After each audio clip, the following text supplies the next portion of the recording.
Bonjour et bienvenue dans ce premier épisode de La Bonne Vivance. C'est le premier épisode parce qu'on a fait un épisode 0 avec Manon Bril qui était un pilote, donc ça compte, mais aujourd'hui c'est le premier épisode. Moi c'est Julien Méniel et dans ce podcast, on va dérouler la timeline de mon invité. Et aujourd'hui, mon invité c'est Gaël Mektoub.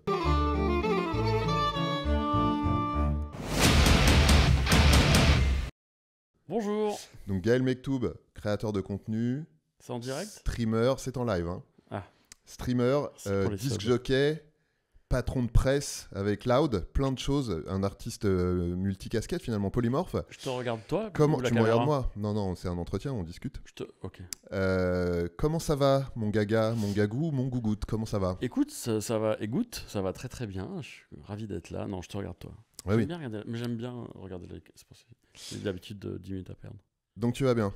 Ouais, je suis content d'être là. Merci de m'inviter. Bah, je suis ravi de t'avoir. Donc je te refais le concept vite fait. On va dérouler toute ta vie, Je t'en de supplie. ta naissance jusqu'à ta mort.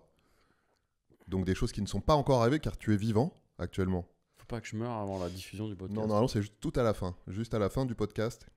Quand on cut, tu décèdes.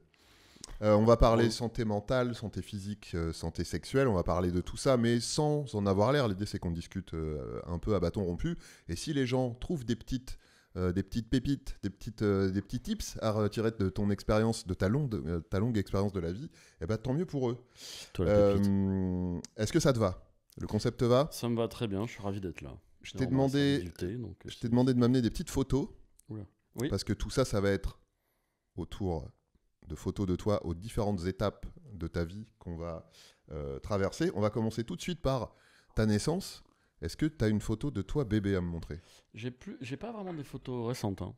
J'ai plus. Des photos récentes Ouais. de ta naissance? Non, parce que par rapport à ce que tu sais, Non, le fil de ma life, Ouais. je suis parti plutôt sur des vieilles photos Eh bah, de là, on est vieux sur, albums là, on de est sur famille, bébé. quoi. Là, on est sur bébé. Donc, il faut que je refasse une petite sélec. Eh bah, il me faut Tom Selleck. Tom Selleck. Je crois que alors j'en ai une bien bébé ici Bah, que très, j'adore. très bébé. Bah, commençons par la bien bébé. Ok, j'en ai 3. Pour les gens qui auront la vidéo, parce que ce sera sur YouTube, on vous affichera les photos. Pour les gens qui ne les auront pas, j'ai fait une petite audio description. Donc, alors celle-là, je la connais, parce que je l'avais en version numérique. J'avais utilisé dans un quiz. Donc c'est Gaga, un poupon joufflu et jovial. Avec des gros énormes cuisses. Avec des bonnes cuissaudes, avec une petite salopette, peut-être en éponge, non? Refais voir. Petite salopette à rayures rouge et blanche, si je ne m'amuse. Et qu'est-ce que c'est que cet animal? C'est un veau, un mouton, c'est quoi? Éponger la pisse. C'était une biquette. Une biquette. On peut montrer un peu la caméra, même si On la montrera. Tu la mets en je full la mettrai screen. en full screen, bien sûr. Magnifique. C'est une biquette. C'était lors de ma naissance. Donc je suis né à Nice. Tu es né à Nice. Mais quelques mois plus tard, mes parents ont migré en Dordogne. D'accord. Donc là, c'est en Dordogne. Là, c'est en Dordogne totalement. Et mon père et ma mère ont ouvert un resto dancing. Resto dancing. Un resto dancing qui s'appelait pas banal. Le Rustique. Eh bah. Il faisait des pizzas et des teufs dans le sous-sol. Bah, c'est merveilleux. Oui, énorme. Donc j'ai grandi dans cet environnement-là. Est-ce que ça a déterminé le reste de ma vie? À savoir manger la des pizzas et faire la fête. Et faire le DJ? Peut-être. Alors, il y a un autre point commun, parce qu'il y a 3 photos de toi, bébé, grand bébé, parce que là, tu marches manifestement. Oui. Le point commun, c'est les animaux, parce que là, Oui. tu es avec une biquette. La deuxième, tu es tout nu, hein, au bord d'un lac. Oui, on voit pas ma bistouquette. On voit pas ta bistouquette car elle est cachée par ta jambe. Et je suis en train de me battre à main nue avec un ours. Et tu te bats main nue avec un ours qui lui-même est déguisé en chien, manifestement. C'est ça, hein? C'est un petit toutou. C'est un toutou. C'était notre toutou d'amour. Mais c'est marrant parce qu'en cherchant les photos, je me suis rendu compte que j'étais souvent avec des animaux. Eh ben exactement, c'était Chat, ça. chien, chèvre, le point commun, puisque la troisième oui. photo, c'est toi un peu plus âgé, un peu plus chevelu, toujours en salopette, probablement en éponge, là toute rouge manifestement. Oui.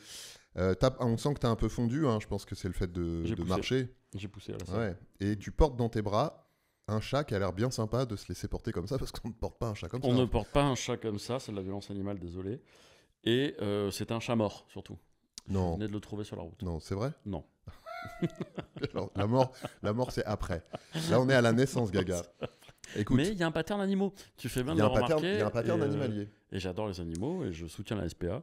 Donc je suis content de voir ces photos avec des petits animaux. Eh bien, c'est effectivement le fil rouge. Gaël, petit animal. Est-ce que tu as des informations sur quel genre de fœtus tu étais? Genre, comment la grossesse s'est passée et comment ta naissance s'est passée aussi? T'as des infos là-dessus? Ah non, je me rappelle pas. On t'a pas dit, le travail a duré 17 ans? Peut-être césarienne. Ok. Je sais plus si c'était mon grand frère. Césarienne Evora, la chanteuse du Cap-Vert. Et donc, où on a ouvert, hein, comme ça, passé par des voies pas naturelles. Absolument. Mais sinon, non, honnêtement, j'ai pas d'infos plus précises que ça sur la grossesse et l'accouchement. Et le bébé Gaga, il était comment? Il était glouton, il a fait ses nuits tôt, il avait... J'en sais rien, je me rappelle pas. Bah non, ça tu te rappelles pas, mais mais j'en ai pas parlé avec ma mère, je pense, de ces bébés. Je crois que j'étais plutôt bébé tranquille. Et en plus, comme je disais, vu que je suis allé dès mes 0,2 ans dans ce resto, il y avait toute la famille qui était là, les oncles, les machins. Et j'ai d'autres photos où c'est vraiment, tu vois, que c'est un énorme bordel. Il y a toute ma MIFA, qui est là en train de faire à manger, de faire la teuf, de fumer des clopes à gogo. T'étais un peu élevé par une sorte de communauté. Pas communauté, mais une grande famille, un peu gitan, quoi. Et on était dans ce gros bordel, et moi j'ai grandi, j'ai évolué dans cet environnement-là, assez bordélique, mais cool. J'étais ravi, j'étais trop content. Il y avait à la fois la campagne, à la fois cette espèce de teuf permanente dans le resto dancing. Et du coup, ça faisait de toi quel genre d'enfant quand t'as grandi un peu à les époques où t'es assez grand pour te souvenir? Ouais. Tu dirais que t'étais quoi? Tu sais, t'as des gamins qui peuvent pas dormir ailleurs que dans leur chambre, dans le noir complet, avec leur oreiller doudou, machin, etc. Non, ça va. Toi, t'étais chiant? Est-ce que t'étais chiant? Non, j'étais pas chiant. J'étais souvent chez une nounou ou deux nounous différentes, ou chez mon oncle, où j'étais un peu trimballé à gauche à droite. Et donc ça, au de ça, c'était ok. Vu qu'on était une grande famille un peu hippie du côté de ma mère, des bons niçois à l'ancienne du côté de mon père. Parents divorcés très tôt, donc j'étais dans les deux familles régulièrement. Et non, j'étais assez tranquille. Famille nombreuse, enfin plein de cousins, cousines, deux grands frères. Donc on était souvent tous en crew, tu vois, en gamin, à peu près du même âge et tout. Mais d'un autre côté, j'étais assez solitaire aussi. Et j'aimais bien jouer tout seul avec mes petites figurines, tu vois, dans la nature. Imaginer des films, faire la musique du générique de ce film qui n'existait pas. Les bruitages aussi. Tu vas mourir, Michel. Et du coup, ouais, plutôt élevé avec plein d'enfants, dans un environnement avec plein de gens, dans la nature, etc. Et du coup, est-ce que tu étais souvent malade ou est-ce que tu étais jamais malade? Parce que c'est soit l'un, soit l'autre. Quasi jamais. Quasi jamais malade. Non. Donc t'as pas de souvenir de ton pédiatre, par exemple? Trop pas. Hospitalisation? Non, j'avais une hospitalisation, mais je me rappelle plus du tout ce que c'était. Tu t'étais mis un truc dans un orifice? Non, j'avais croqué un thermomètre. Ah, au mercure, à l'ancienne? Au mercure, ouais. Ah ouais. Ça, c'était bien. J'avais fait 2-3 conneries comme ça, j'avais mangé du cirage. Mais ça, justement, c'était l'époque au resto où j'étais un peu, des fois, tout seul. Ouais. Donc, j'avais fait quelques conneries. J'étais tombé, ça va te plaire. Ah. J'étais tombé dans un tonneau glacé, en plein hiver, donc avec vraiment une couche de glace et l'eau gelée, pour nettoyer mes petites bottes. Mes petites bottes en caoutchouc. Tu voulais nettoyer tes petites bottes dans le. Ouais. À 2 ans et demi, je suis parti avec mes petites bottes. Alors, est-ce que les gens vont faire un raccourci? Personne ne surveillait cet enfant? Peut-être. Bah oui. Donc je suis parti. C'était notre époque. Je suis parti au petit tonneau avec mes petites bottes. J'ai fait « je vais les laver ». Et là, j'ai basculé et évidemment, je suis tombé dans le petit tonneau. Aïe, aïe, aïe. Donc, ma vie aurait pu s'arrêter beaucoup plus tôt, finalement. Pas d'hypothermie, pas de... Non, ça va. Je criais très fort et on m'a sorti de là. J'ai été ébouillanté aussi avec mon chocolat chaud, trop chaud. Ça, c'est bien fini. Et j'ai été électrocuté aussi parce que j'avais mon demi-frère qui réparait son poste radio en le laissant brancher. Ah, bien joué ça. Avec tous les composants en l'air et tout. Moi, j'ai touché et j'ai une marque là, mais on voit pas. J'ai la marque. Alors, électrocuté. Avec les plombs qui ont coupé. Je me rappelle, j'avais vu. On est donc on est sur la section accident domestique. Je ne voyais plus rien pendant 10 minutes. Ah oui, donc Le voile blanc. bien secoué quand même. Ouais. Oh la vache. Les cheveux comme ça quand j'en avais encore. Ouais. Une marque ici donc d'électrocution, tu vois, de chair à vif, un peu brûlée. Et donc là, direction hôpital, électrocardiogramme, tout va bien. Et depuis, j'ai un super pouvoir. Je fais des proutes. Est-ce que, parce que, attends, je te connais un petit peu désormais. Tu me dis que tu as grandi dans une pizzeria dancing. Est-ce que, et je vois les photos là, effectivement, on sent le coup de fourchette. Est-ce que tu étais un enfant qui mange beaucoup ou est-ce que tu étais le genre qu'il faut forcer et qui rechigne, qui renacle? Non, je crois que j'ai commencé à bouffer bien plus tard. C'est vrai? À l'adolescence. Ok. Gamin, ça allait. Après, on était gourmand, bien nourri et tout, mais j'étais bébé, tu vois, me vois, je suis assez joufflu et tout. Et très vite, je suis devenu vraiment très très mince. Ok. Hyper mince. Jusqu'à mes 14, 15. Et après, j'ai commencé à grossir. T'as pas de souvenir de... Moi, j'ai ça beaucoup quand j'étais enfant. Des souvenirs de... Je sais pas si ça existe encore. Des espèces de indigestion.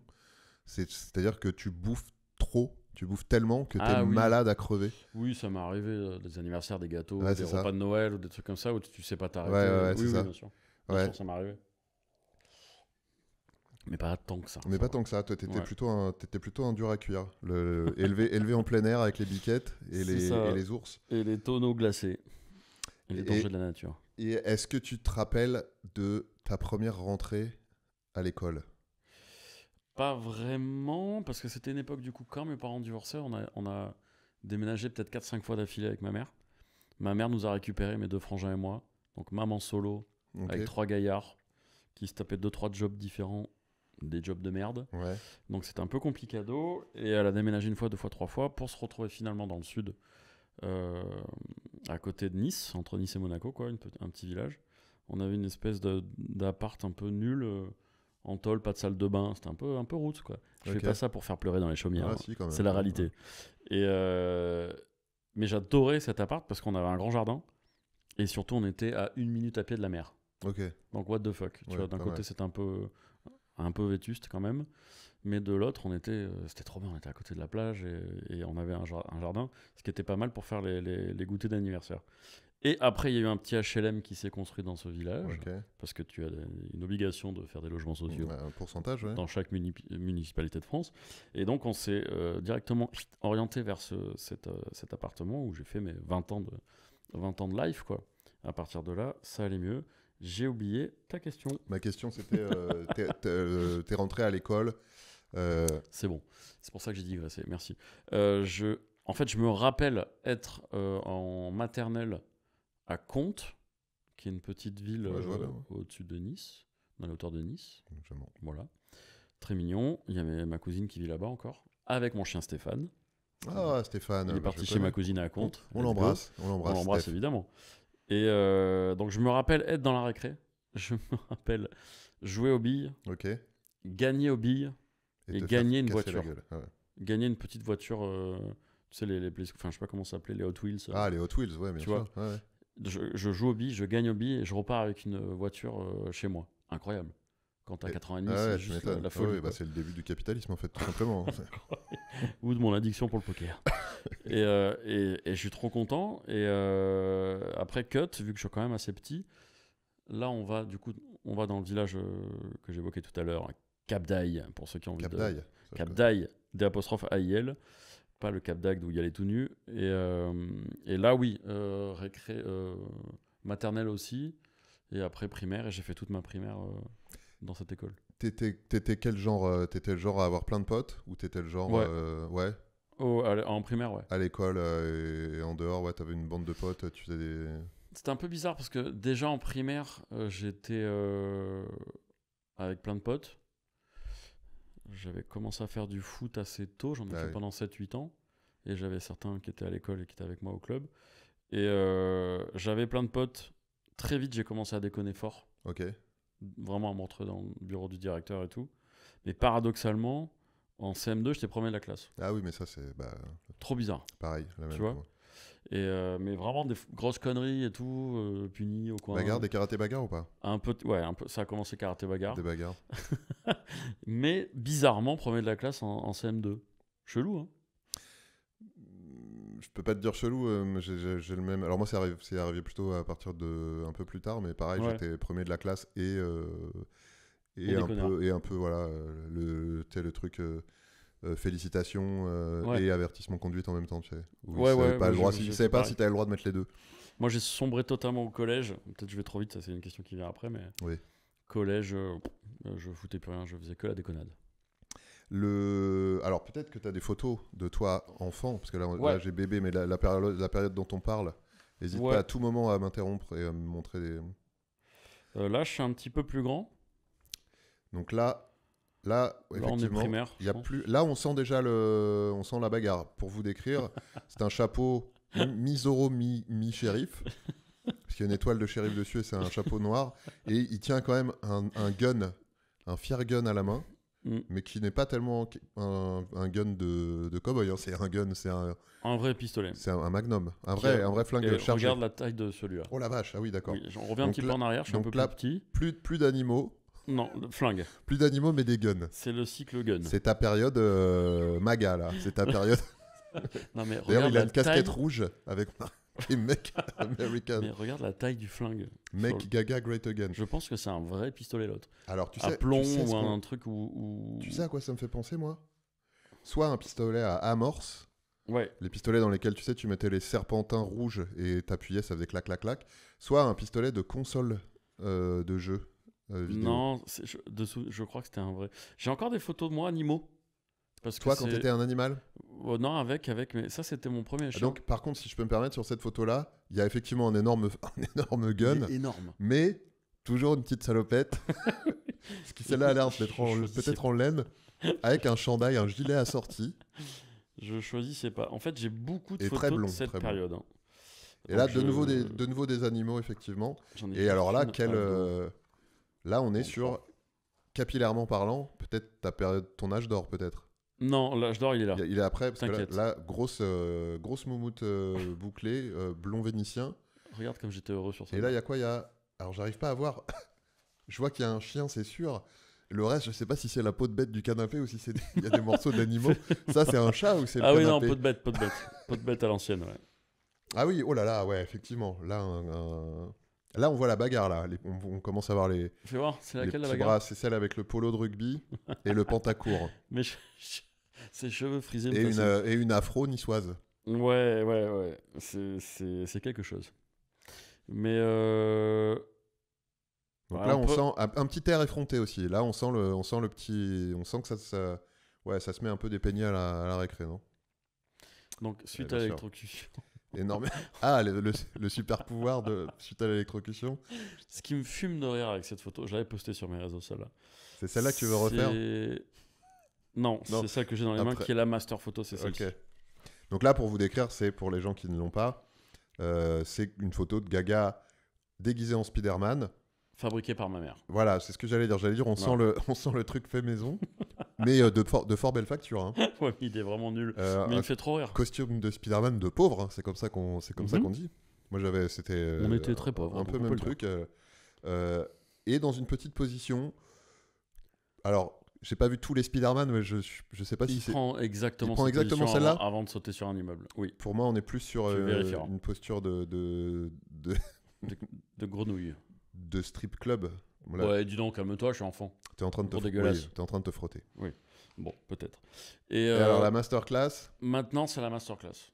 C'est ma photo préférée de moi enfant, que je trouve sublime. Et en plus, c'est dans mon village, donc au bord de mer, un endroit que je connais par cœur, où j'ai fait ma vie, tu vois. Que ce soit les teufs avec les potes, les balades avec les chiens, tout et n'importe quoi, tu vois. On faisait tout là-bas. Je faisais du footing d'ailleurs là-bas aussi à l'époque, mais là il se passe énormément de choses dans cette photo. Donc alors, là on va la mettre en plein écran. Là, on la mettra en full screen. Et pour les gens qui nous écoutent sur les plateformes de podcast, il y a deux options. Soit vous allez voir la vidéo sur YouTube, soit je ferai un petit carousel sur Insta. Ah, trop bien. Avec les dites photos. Ah bah tu vas te régaler. Donc là, il y a effectivement beaucoup de choses sur cette photo. Ouais, elle est magnifique. Donc c'est Gaga qui tient un chien qui semble être une espèce de caniche abricot géant. Je sais pas, je déteste les caniches, je sais plus à qui était ce. Il le tient comme il tenait le chat Oui. mort qui n'était pas mort de tout à l'heure. Mais il est heureux, le chien. Mais là, le chien est content. Oui. Il a même peut-être un petit deb, il a peut-être une demi-molle. Un petit rouge à lèvres. C'est possible. On a une photo à ce propos qu'on vrai. pourra mettre à la fin du carrousel. En flouté. Il y a effectivement peut-être un petit Red Rocket qui dépasse. Gaga a perdu ses bouclettes, mais les a avantageusement troquées pour un mulet. C'est un début de mulet. C'est un mulet. C'est un début de mulet et j'ai la suite ici. Et c'est un peu la même coupe que le caniche, mais qui se serait fait un défrisage, quoi. C'est ça. Là, on se dirige gentiment vers le mulet. Et là, c'est magnifique. Donc Francis McDouglas Origins. Mais je sais pas si tu as remarqué aussi l'accoutrement. On est quand même sur un jean très mal coupé. Oui. Torse nu. Oui, torse nu. Je suis torse nu. Avec des petits, on sent que ça commence un peu à... ça commence à se charpenter un peu tout ça. Et des mocassins. C'est des mocassins. Alors moi, je croyais que c'était des chaussures bateau, tu sais. Tu vois, c'est des mocassins à gland. Ouais. Est-ce que t'es pieds nus en dessous ou est-ce que Sûrement. Ouais. Je crois que j'ai un collier, genre de coquillage ou je sais pas quoi. Oh la vache, ouais. J'ai ça, non? Bah, je vois pas bien. Tu vois, toi, t'arrives à voir. Mais c'est vrai qu'elle est magnifique. Il faut effectivement, c'est celle-là que tu voudrais refaire aujourd'hui? C'est ça que j'aimerais refaire. J'ai un collier, tu sais, comme des petites perles ou des coquillages. Ah oui, je crois que je vois très bien. Il n'y a rien qui va sur le style, mais qui m'a laissé me promener à coutrer, comme ça, quoi. C'est merveilleux. Alors pour refaire cette photo, je pense que un caniche de ce type, ça se trouve. Oui, je prends un caniche. Mocassin, pas trop de problème. Trouver ce jean en équivalent actuel, ça va être plus chaud. Et je pense que je mettrai la perruque de Francis. La perruque de Francis, bien sûr. Et au moins, on sera raccord, quoi. Est-ce que ça, c'est une période... quand tu repenses à ton enfance, c'est quoi le mood qui te revient? C'est nostalgie, tristesse, des regrets, Non, trop bien, cette période-là. Bon, on va dire fin d'école primaire, début de collège. Ouais. On en est là. Ouais, c'est ça, ouais. Ton enfance globalement, mais... Ouais, j'aimais bien parce que les week-ends, on les passait souvent en famille ou entre potes. Enfin, après, je faisais le foot le matin, ou l'après-midi, le samedi après-midi, ça bloquait un petit peu. Mais vu que mes parents étaient divorcés la semaine, j'étais chez ma mère. Donc, dans ce magnifique village, au bord de mer, région PACA représente. Et le week-end, j'allais chez mon père, qui était sur les hauteurs de Nice et qui était à l'époque chauffeur routier. Et il avait troqué la pelle à pizza pour le gros camion, quoi. Et il était aussi gardien d'un immeuble. Okay. Mais un immeuble qui dépendait de la société de transport, qui était donc vraiment sur les hauteurs de Nice. Et il y avait un immeuble entier avec des bureaux, mais qui ont été très vite abandonnés. Et c'était juste un immeuble en fait avec du stock de dépôt de marchandises, tu vois. Mais il y avait quand même 5 étages. Lui, il avait, vu qu'il était gardien, tout le dernier étage. Mais c'était, je sais pas, 400 mètres carrés, tu vois. C'était un immeuble de bureau. C'était un loft. Un immeuble de bureau, quoi. Et qui était collé à la colline, à la montagne, à la campagne. Tu partais faire des balades pendant toute ta vie, quoi. Et nous, gamins, c'était la vie de château. Parce qu'on avait tout ce truc-là. Évidemment, on allait dans les bureaux abandonnés, fracasser les anciens ordis, les trucs, faire des conneries. On allait dans le hangar derrière où il y avait des pots de peinture, des machins. Et je me rappelle, ça, on a bien reparlé avec mes demi-frangins, les cousins et tout. Il y avait des énormes conteneurs avec des cartons, des trucs, c'est les gros conteneurs en fer. On montait sur le toit de l'immeuble. Vous jetiez dedans. Et on sautait dans le conteneur. J'avais genre 8 ans, quoi. Et c'était méga dangereux. Ah ouais, c'est ça, c'est un miracle que tu sois encore miracle qu'on ne soit pas blessé salement. Parce que tu dis qu'il y avait du fer aussi, il y a des morceaux de fer, des cartons. C'était n'importe quoi. Il y avait des seringues usagées. Non, mais j'ai des souvenirs. Moi, on sautait dans le conteneur comme ça, on se tapait des grosses barres. Et on était livrés à nous-mêmes, parce qu'on était avec les grands frères, les machins. On prenait des pots de peinture, on les vidait par terre, on les allumait, ça faisait des incendies. Enfin, vraiment, c'était n'importe quoi. Donc c'était toi les incendies dans le sud pendant toutes ces années. Non, c'est tout ça sur le parking. Et un énorme parking, mais imagine, comme un terrain de foot, tu vois, où nous, on faisait du vélo, on faisait du foot. J'invitais mes potes de l'école primaire qui venaient le week-end passer chez mon père, parce que c'était la vie de château. Ouais. Mais tu sais, la vie de château, un peu gitan quand même. Ouais, c'est ça, c'était Disneyland version manouche, quoi. Exact. Et c'était trop bien, je te jure. Et d'ailleurs, mon père avait pas mal de potes manouches gitans qui venaient aussi, on allait chez eux, qui étaient sédentarisés, et c'était best life, quoi. Et ça contrastait un petit peu avec ma vie de la semaine, où j'étais plutôt à Cap d'Aille, près de Monaco, machin, Ouais. tu vois. Et c'était deux vibes un peu différentes. Mais quand je repense, et quand avec mes frères, on en parle, mes cousins et tout, on reparle de cette période-là où mon père était gardien. Ouais. Mais gardien, il vivait, il avait tout aménagé. Nous, on avait des, des lits superposés. Il avait pris des couchettes de semi-remorque. Ok. Il avait soudé le truc, il avait tout fait à la main, il était un peu bricoleur. Il avait fabriqué des lits superposés, tu vois. Donc quand j'allais dormir là-bas, moi, j'avais pas un lit du tout. J'étais dans ma petite couchette de camion, quoi. Dans une vieille pièce à l'arrache, tu vois, qui était anciennement un bureau. Mais mec, on kiffait trop, quoi. Et à côté de ça, il y avait donc la nature, des lapins, des poules, des tout. Et on partait, il y avait une petite rivière. Et c'est là où je me rappelle, tu vois, le truc des figurines. Je me mettais à côté du petit ruisseau qui était là. Je faisais mes petites aventures. On avait creusé un trou, on avait une corde, tu vois, on montait sur la montagne. On allait se balader, mais pendant 5 heures, tu vois. On revenait vraiment plein de boue. On allait bouffer le soir, c'était ok, c'était cool. On regardait après les films de TF1 le dimanche, Rick Hunter et compagnie. Moi, quand je repense à cette période-là très précise, Ouais. tu vois, en plus, le reste du temps, j'allais à la plage avec les potes. Enfin, c'était juste du bonheur, en fait. Ouais, C'était trop bien. Ta meilleure vie, littéralement. Ouais, et pour pas grand-chose, mais ça nous suffisait, on était trop heureux. Et ça, j'adore ce moment-là de ma vie, quoi. Ouais. Fin de primaire, début de collège. Ouais, c'est ça, c'est la fin de. Oui, c'est quasi la fin de l'enfance, c'est juste avant que tu commences à. C'est ça. T'apprêtes à rentrer dans la préadolescence. Et c'est voire ça, l'adolescence. c'est Après, la pré-ado. c'est Ou la fin de après l'insouciance ado. un peu. Après, il y Ouais. a des trucs qui commencent à arriver. Après, tu commences à te dire merde, il faut que je m'habille un peu mieux. Ouais, c'est ça, ouais. T'es au collège. Par contre, la période collège, tu vois, entre on va dire la 6e, la 5e et la 3e, j'aimais pas du tout. Ok. Dans le collège. Ça, j'en ai déjà parlé plein de fois, tu vois. Ouais, mais c'est parce que c'est une phase, c'est aussi une phase de transition. C'est un Ah oui, moment où tu te transformes. t'es entre deux eaux. T'es encore un peu un enfant. T'es pas encore Ouais. complètement un ado. Ah oui, tu mutes sur plein de trucs. T'es le plus petit. Tu sors d'un moment où t'étais le plus grand de l'école. T'arrives, t'es le plus petit du collège. Ouais. Karaté bagarre, j'aime bien raconter cette histoire, mais moi j'étais très mal habillé parce que mes parents n'avaient pas d'argent. J'étais au collège public à Monaco quand même, tu vois. Ouais. Mais qui était un collège public en fait où tu avais surtout les enfants des gens qui bossaient à Monaco, qui bossaient dans les hôpitaux, dans les machins. Donc c'était un collège assez lambda finalement, tu vois. C'était pas du tout un collège privé. Donc il y avait plein de gamins comme moi. Mais on prenait le bus quand même pour aller à Monaco. Donc là c'était un peu bizarre.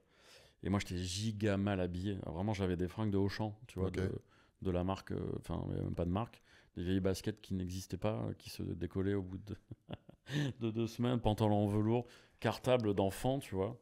Et là où j'arrive au collège, il y a déjà des ISPAC, il y a déjà des... Et je suis en décalage total. Ouais, t'as ce début de truc où tu te rends compte que... Ah ouais, décalage. La culture schlag, c'est... Ah ouais, trop mal habillé, ça craint et tout. Et il y avait un mec qui tous les jours, il me faisait du bully devant la grille, quoi. Il me tapait, tu vois, il me tapait. Enfin, il me cherchait un petit peu, quoi. Ça n'a pas duré longtemps, hein. Ça a duré 1 semaine ou 2, quoi. Et moi, j'étais là avec mon cartable, tu vois, j'étais tout rouge, limite à pleurer, quoi. Et un jour, il me tapait, il mettait des pichenettes dans les couilles. Je me suis retourné, je l'ai serré, je l'ai étranglé, je lui ai mis 2 beignes. Et je me suis remis avec mon cartable comme ça. Mais j'avais pas réfléchi. Et je te jure que c'est vrai, et j'aime bien raconter cette histoire. Je rentre dans la cour de récré, enfin, la récréation de 10 heures, tu vois, d'après ce moment, qui a été un moment charnier.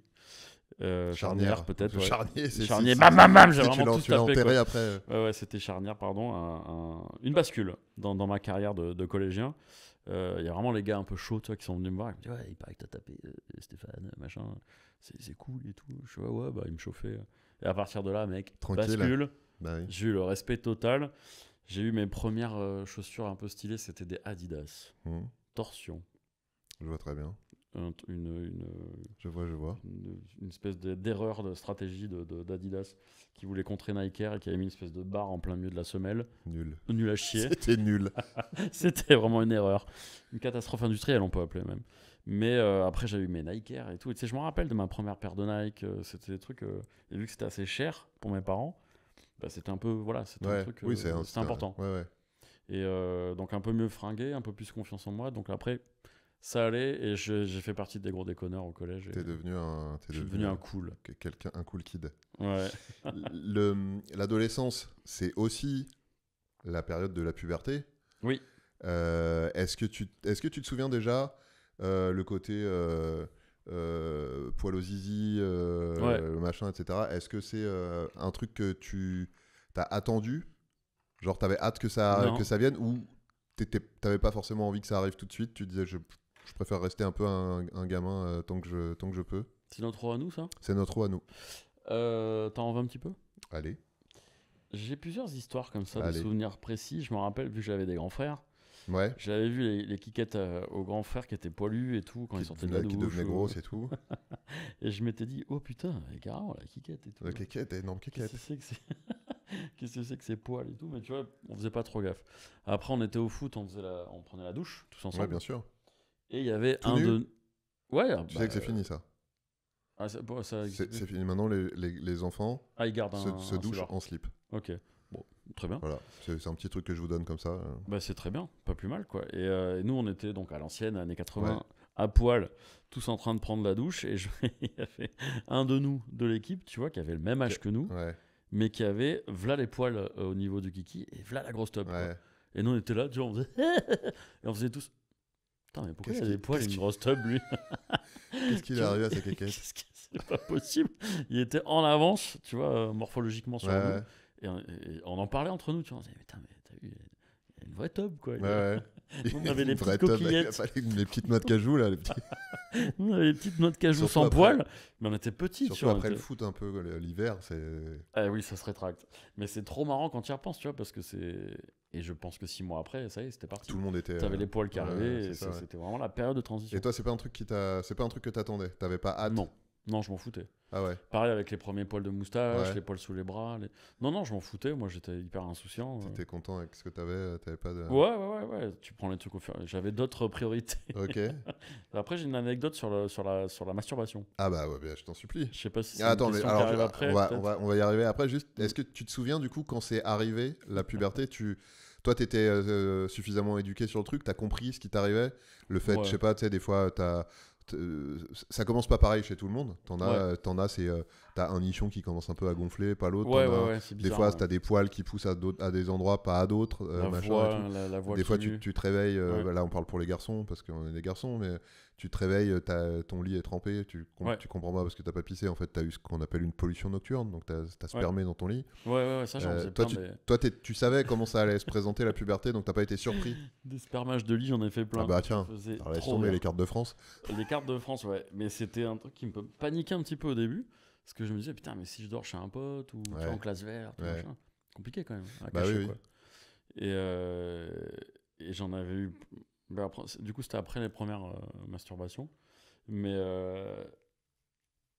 Tu veux raconter ton anecdote de masturbation? Je te vois. Mais surtout que c'est ça qui déclenche aussi une partie de la puberté. Tu vois, dès que tu commences, je sais pas si c'est relié, si c'est un C'est vrai l'inverse truc. en fait, plus. C'est que Ah ouais? tu commences à avoir envie de te branler quand t'as Quand t'as les hormones. les hormones qui... Mais moi, c'était pas du tout ça. C'est ça qui est génial, quoi. Ah ouais? C'était une discussion que j'avais au collège avec les potes. Ouais. Et donc, dans mon insouciance totale de jouer aux jeux vidéo, de faire le con, j'étais pas du tout dans ce trip-là, tu vois. Ok. Je crois que j'étais en 5e. Et je suis devant le CDI avec nos sacs à dos. C'est sur pas le là. dos, Pas là qu'il faut faire normalement. devant le CDI. Et les 3 gars avec qui j'étais parlent de branlette, quoi. Ok. Ouais, putain, moi je l'ai fait 3 fois hier et tout, machin, et tout. Et toi, Gaël? Moi je ouais. Ouais, carrément. Oh, ouais. bah, c'est Carrément, c'est ouais. fort, hein. Et dans ma tête, je me disais, putain, mais j'ai jamais fait, quoi. Chelou. Et je te jure que ce jour-là, je suis rentré chez moi en bus, je suis allé aux toilettes et j'y suis allé, quoi. Je me suis dit, il faut absolument que j'essaye. Mais du coup, t'étais pas pubère, t'as pas éjaculé. Middle, je crois. T'as crachouillé un petit. Il y a eu une espèce de liquide. Une petite perlouse, une petite perle. T'as Ouais, perlé. une perlouse. T'as perlé au. C'est très intime ce que je raconte. Ouais. Mais non, c'était une espèce de gouttelette nulle. Ok. Et après, oui, quand tu découvres la joie de ce bien truc-là, sûr. c'est une. T'es gros énorme branleur, toi? T'étais. Ouais, j'ai eu ma période. Genre ouais. plusieurs fois par jour et tout. Non, pas 15 fois non plus, parce que j'avais des potes qui étaient là-dedans. Hein, Ouais. qui disaient, ouais, moi c'était 15 fois. Ouais. Non, moi c'était. Il y a eu des fois où c'était intense, mais pas autant. Est-ce qu'il y a des fois, ou même ne serait-ce qu'une fois, où avec le recul, tu te dis, parce que ado ou même plus âgé, tu vois, mais t'as des moments où t'as des espèces de pulsions où tu te dis j'ai envie de me branler et tout.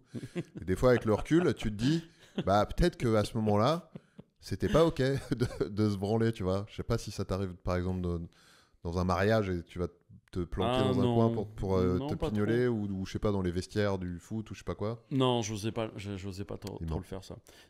La période, le pic vraiment où je venais de découvrir ça, où j'étais à fond, des fois ouais, j'allais me cacher aux toilettes ou tu vois, je faisais des trucs comme ça.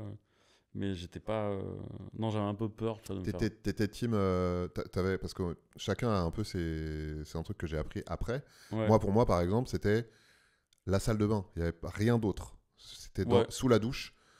Éventuellement, viteuf dans le lavabo, machin et tout. Mais quand j'ai appris après que j'avais des potes qui faisaient ça dans une chaussette dans leur chambre, ça me dégoûte. Non, moi j'ai jamais fait chaussette. Ou dans du sopalin ou dans leurs pieux et qu'ils dormaient dans leurs pieux après plein de meusper. Si, moi dans les caleçons, je faisais dans les caleçons. Ah, tu te branlais dans les tiens? Oui, dans les miens.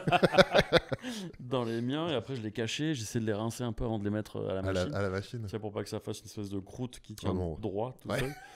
Mais quand j'avais entendu ce truc des chaussettes, je trouvais ça mais dégueulasse. J'ai cru que c'était une vanne au début, moi. Ouais, moi aussi. Et il y a plein de gens qui disaient ouais, bah c'est dans les chaussettes. J'ai cru que c'était une légende urbaine comme la biscotte. Dégueulasse. Enfin, pas, si elles sont propres, tout va bien. Ouais. Mais ouais, non, j'étais pas. Non, c'était plutôt classique, salle de bain, chiotte. Mais je me cachais, j'avais peur de me faire gauler quand même, donc je faisais attention. Et donc, hormones, émotions, masturbation, mais aussi premiers émois sexuels, premier désir sexuel. Toi, à partir du moment où tu as été équipé, est-ce que assez vite, tu t'es dit, bon, maintenant, il faut que je fasse l'amour? Ou est-ce que c'est un truc qui est venu encore plus tard Non, c'est venu plus tard. Mais ça serait dire des bêtises que dire, ouais, moi, à 15 ans, j'ai baisé. Ouais. Non, c'est venu plus tard. Non, mais c'est pas à 15 ans que j'ai baisé, c'est avoir envie d'eux. Oui, t'y penses forcément, hein, quand tu te paluches comme un couillon, quoi. Et nous, moi, j'étais ado, donc il n'y avait pas Internet. Ouais. Donc c'était des flux glaciales, des revues de... Flux glaciales. Tu vois. Ouais, bah, je vois très bien, évidemment. Mais c'est des BD. Il y avait quelques nichons. Manara, des trucs comme ça. Voilà, mon grand frère avait... Exactement, mon grand frère avait... flux glacial, c'était le plus soft. Il y avait quand même quelques nibards qui traînaient par-ci par-là. Mais non, il y avait Manara, il y avait des revues un peu coquines de mon grand frère que évidemment j'allais voler. Bien sûr. Emprunter, pardon. Et mais non, c'est venu plus tard. Je fantasmais un peu le truc et j'y pensais. C'est pareil, tu vois, les discussions entre potes. On disait, putain, mais Antoine il baise et tout. Ouais. Avec sa meuf il baise. Putain, c'est vrai, ouais, il baise. Il m'a dit. Et non, mais t'es là. Ouais, toi, c'était pas. Toi, t'étais. Pas du tout. Non, moi ça arrivait bien plus tard. Ça arrivait bien plus tard, je pense à 16-17, quoi. L'envie ou la première fois? La consécration. La consécration. Et ça arrivait bien plus tard, j'étais pas si jeune. Souvenir plutôt... Un peu nul, hein, la première fois. Oui, mais en fait, notre technique, nulle la première fois, mais notre artistique, très chouette, parce que c'était avec une meuf très cool, avec qui on n'était pas amoureux, mais on s'entendait très bien, machin. C'était un beau moment. Ouais, moi, c'était un moment très court et satisfaisant pour personne, mais c'est un beau souvenir quand même. Moi, c'était pareil, c'était mon amoureuse et tout. Et on avait fait des trucs sexuels avant. Ok, mais pas de... mais pas de l'acte en lui-même. Et pareil, la première fois, c'était juste nul, une seconde. Ouais. Et c'était un peu bizarre. Et après c'est avec notre relation s'est finie. Je me suis mis avec quelqu'un d'autre. C'est pareil, ça a pris un peu de temps, tu vois. C'est un peu dur les débuts, tu vois, à dire. Vu que ça se perd en 3 secondes. Je pense que ça dépend des gens. Hein. Mais t'as tellement l'excitation du truc, le moment, tu sais pas, t'as peur et tout. Oui, plus t'as peur en plus. Voilà, plus c'est terrible. Et ce qui fait que les premières fois, moi, il y a eu plusieurs premières fois où c'était compliqué. Ouais. Et après, j'ai mis du temps à comprendre le système. Ouais, c'est ça, à comprendre comment ça marche. Oui, et puis même, c'est des trucs qui peuvent arriver cycliquement au cours de ta vie. T'as des moments où tout roule, et puis il suffit de pas grand-chose pour que ça détraque la machine et que la coquillette se ramollisse. Voilà, dans un sens ou dans l'autre. D'ailleurs, t'as des gens chez qui c'est le stress, ça les fait venir en 2 secondes. T'as des gens chez qui le stress, ça les fait venir jamais ou en 3 heures. T'as des gens chez qui ça ramollit la quiquette. Chez les meufs, c'est pareil, chacun a son... En tout cas, voilà. Alors j'ai une photo époque de toi qui te masturbe. où je pense un petit peu après l'époque branlette. Ok. Mais on avait oublié 2 photos plus jeunes. Vas-y. Bon. Donc, full mulet. Ah. Donc là, on revient un petit peu avant. On revient bien avant. Parce qu'il y a une photo Ça, de mon c'est- père. Ah J'aime oui. bien mon père qui était le sosie de Carlos. Putain, j'osais pas le dire. Parce Ouais, que ouais. je Oh préfère non, que ce mais soit toi qui le dise. Mais il c'est... signait des autographes dans la rue. Ah, et en Mais plus, vraiment. il a même la dégaine. Ah oui, Il oui, cultivait c'était le lui. truc ou c'était parce que là, C'était lui. il Non, a la il chemise jouait, à fleurs, il a tout. il jouait pas le truc, c'était juste l'époque, tu vois. Donc pour Cette les gens, chemise, je l'ai encore, t'imagines? on parle de. Et tu la Celle portes de la ou pas? photo, je l'ai chez moi, là. Je l'ai récupérée. Pour vous qui ne voyez pas, encore une fois, allez jeter un œil sur Insta. On parle d'effectivement un monsieur avec une corpulence, voilà, C'était très très gros, voilà, très bien. et Gros qui bidou. a les cheveux bouclés, Une grosse barbe. châtains, une grosse barbe, et vraiment qui ressemble à Carlos. Et à côté, Oh putain. dans l'ombre de son père, le petit Gaël. Alors je vois pas, ça c'est une ombre ou c'est un mulet vraiment derrière là? Oh non, là, j'ai pas le mulet. Là, t'as pas de mulet. En arrière. Mais, t'as Mais vu, ton j'ai père un peu par contre. Ah, lui, oui, lui, il avait un début de mulet. Et j'avais c'était les cadeaux de Noël, donc on ouvrait les cadeaux de Noël. Ok. Et je crois que c'était une voiture de masque, il me semble. Ça... Transformers. Ah, il y a moyen. Ça, je crois que le logo, ça a l'air d'être masque, ouais. Fais voir. Ici, là. Fais voir. Masque. Oui, c'était masque à Voilà. fond. Masque à fond. Et effectivement, ça fumait dans la même pièce que les Oh, ouais, gosses, ça clope de tranquille. partout. Il y avait un nuage permanent au plafond. Il y a des... Et là, donc, on avance un petit peu. Là, j'avais le full mulet. Oh la vache. Ah ouais. Ah ouais, là, alors Et là, inspiration directe d'un footballeur qui jouait à Marseille. Chris Waddle. Chris Waddle. Bien sûr. Eh oui. Chris Waddle, ouais, première période. Parce qu'après, Chris Waddle, il s'était carrément fait la brosse. La brosse, ouais. Et, Mais tu vois, moi, le mulet. Toi, moi, c'est c'est une espèce de la coupe brosse et le mulet, on dirait. coupe On dirait un... moi, c'est une espèce de coupe au bol Ouais, c'est ça, une frange. et mulet. Frange mulet, ouais. Ouais, c'est vrai que c'est presque. C'est la frange qu'on aime, ça. C'est la Franche-Comté. En fait, c'est Mireille Mathieu meet Chris Waddle. Ouais, C'est vraiment exactement. Elle est culte, hein, celle-là. Avec encore une petite bouille un peu effrontée. On te reconnaît bien, Ouais. là, on reconnaît tes yeux. Ouais. Et là, effectivement, on sent le mec qui crapahute des heures dans la montagne parce que sec comme un coup de trick. Là, ça crapahutait fort. Hein. J'allais chasser le renard sauvage. Extrêmement sec. Et donc, post-branlette. Ah, la batterie, là. La batterie. Alors ma là, première batterie. donc c'est une Sun... Je sais pas quoi. C'est une marque qui n'existe pas. C'est une sous-marque. Sans doute achetée à Auchan aussi. Ok. Bon, il y a quand même les 3 petits tomes. Tome aigu, Ouais, tome, non, aigu, ça tome allait, médium, c'était tome ok, basse, mais grosse c'était vraiment caisse. une batterie de merde. Caisse claire qui est quand même d'une épaisseur assez impressionnante. C'était une fausse batterie. Ma mère avait acheté c'était un cadeau. Un Charlet qui est réglé très haut.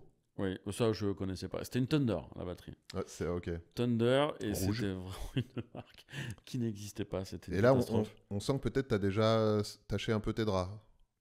Ouais, là je suis 14 ans. Là. T'es pubère là. 14-15.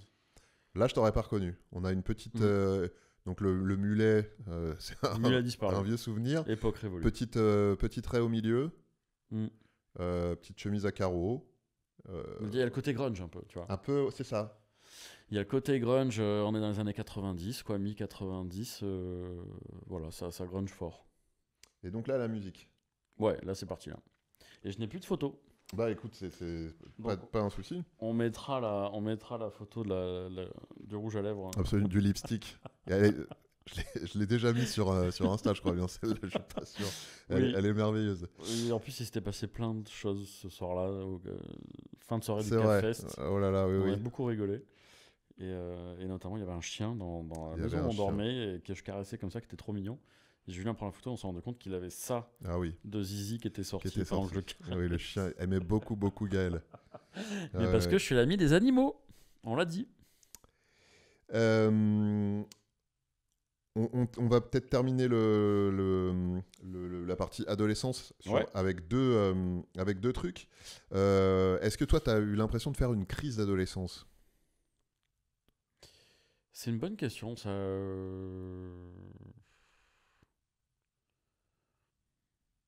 Je pense pas vraiment. Parce que j'ai pas fait des conneries énormes. On faisait des conneries, quand même, avec les potes. Parce que, pareil, tu vois, à cette époque-là, 14-15, vu que ma mère bossait beaucoup, mes deux grands frères, ils faisaient leur bail, ils s'occupaient de moi vite fait. Et moi, je partais, quand j'étais au village, à Cap d'Aille, l'été, vraiment, je partais à 10 du mat et je rentrais à 22h le soir. je faisais ce que je voulais, tu vois. Ouais. Bah, du coup, Avec t'avais les pas de potes. raison. T'avais pas de raison de faire de crise d'adolescence, en fait. Non. Pas de Parce- raison de te rebeller contre tes parents Bah parce non, que tu ma mère faisais était ta trop cool. vie. Ouais. Ma mère était vraiment trop cool. Et mon père aussi beaucoup. Et franchement, toute la journée, c'était les belles années, tu vois. On partait à la plage à midi, on s'achetait un sandwich, on faisait les cons à la plage toute la journée, tu vois. Avant les pétards, les clubs, tout ça, c'est vraiment avant tout ça, tu vois. Et juste, on s'en foutait, on voulait juste aller à la plage et s'amuser, faire des bombes, voir un peu les filles à la plage et tout, même si il se passait pas grand chose. Et ça, pendant 2 mois, c'était ok, tu vois. C'était vraiment la meilleure vie, quoi. Donc on avait notre petite bande, hein, avec qui je suis toujours pote, que j'adore. Tous mes potos d'enfance, quoi. Et on a eu des mobilettes, donc on a commencé à faire à rider, on était tous tu vois, il y avait 5 À 6 trafiquer, mettre 7 évidemment. les kits Poligny et tout. Ouais, moi j'avais un petit Poligny en dessous et tout. Et c'était génial parce qu'on partait en mob. Il n'y avait pas de scooter, que des mobs. Enfin, si, on avait un pote qui avait un scoot. Et on allait sur les hauteurs. Tu vois, on allait sur les hauteurs de Monaco, de Nice. On allait se balader sur la Grande Corniche. La Grande Corniche, c'est un endroit où ils font toutes les pubs de voitures Ok. de toute la vie de l'histoire des pubs de voitures, quoi. Dès que tu vois une voiture qui roule avec la mer derrière, Ouais, ok, c'est vraiment filmé là-bas, quoi. Et nous, on y allait, il y avait des anciens forts. La Californie. Ouais, exactement. Et on se calait dans les forts, dans les anciens forts, anciennes fortifications. On était là avec nos mobilettes. Enfin, franchement, c'était tellement cool. Donc en fait, je pense il y a eu des petites conneries, mais franchement, rien de grave. Des petits trucs d'adolescence, quoi. Et 2 banques braquées vite fait, mais ça va, tu vois. Mais ça, c'est Nice. Hein, Banque centrale de Monaco. Bien sûr. Ouais. Et avec Spadjari d'ailleurs, qu'on a aidé à s'évader. Qu'on embrasse. Du tribunal de Nice. Mais c'était des petits trucs. Et en fait, j'adorais ma life. J'adorais ma life. C'était trop bien. C'était des conditions. Et tu vois, c'est marrant de comparer peut-être les adolescences des Parisiens. Ouais. Toi, t'es pas de Paris à la base? Je suis de région parisienne. Moi, Région parisienne, quand même, ok. Et Paris ou région parisienne et vraiment le reste de la France. Hein. Je déteste le mot province parce que je trouve que c'est dénigrant. Mais on a tous vécu voilà, des enfances, des adolescences différentes. Bat, c'est pareil, mon ancien binôme, il était à Noirmoutier, sur une île, tu vois, après il était au lycée à Nantes et tout. Et je sais pas, c'est assez précieux. Je trouve ça cool même d'avoir fait toute la première partie de ma vie là-bas, d'avoir connu ça, tu vois, ce truc-là, un peu la Dordogne aussi, parce que j'y retournais. Et après, débarquer à Paris et faire, ouais, putain, qu'est-ce qui se passe, tu vois, à 25 ans. Et donc, non, pas de crise à cette période-là, j'étais content.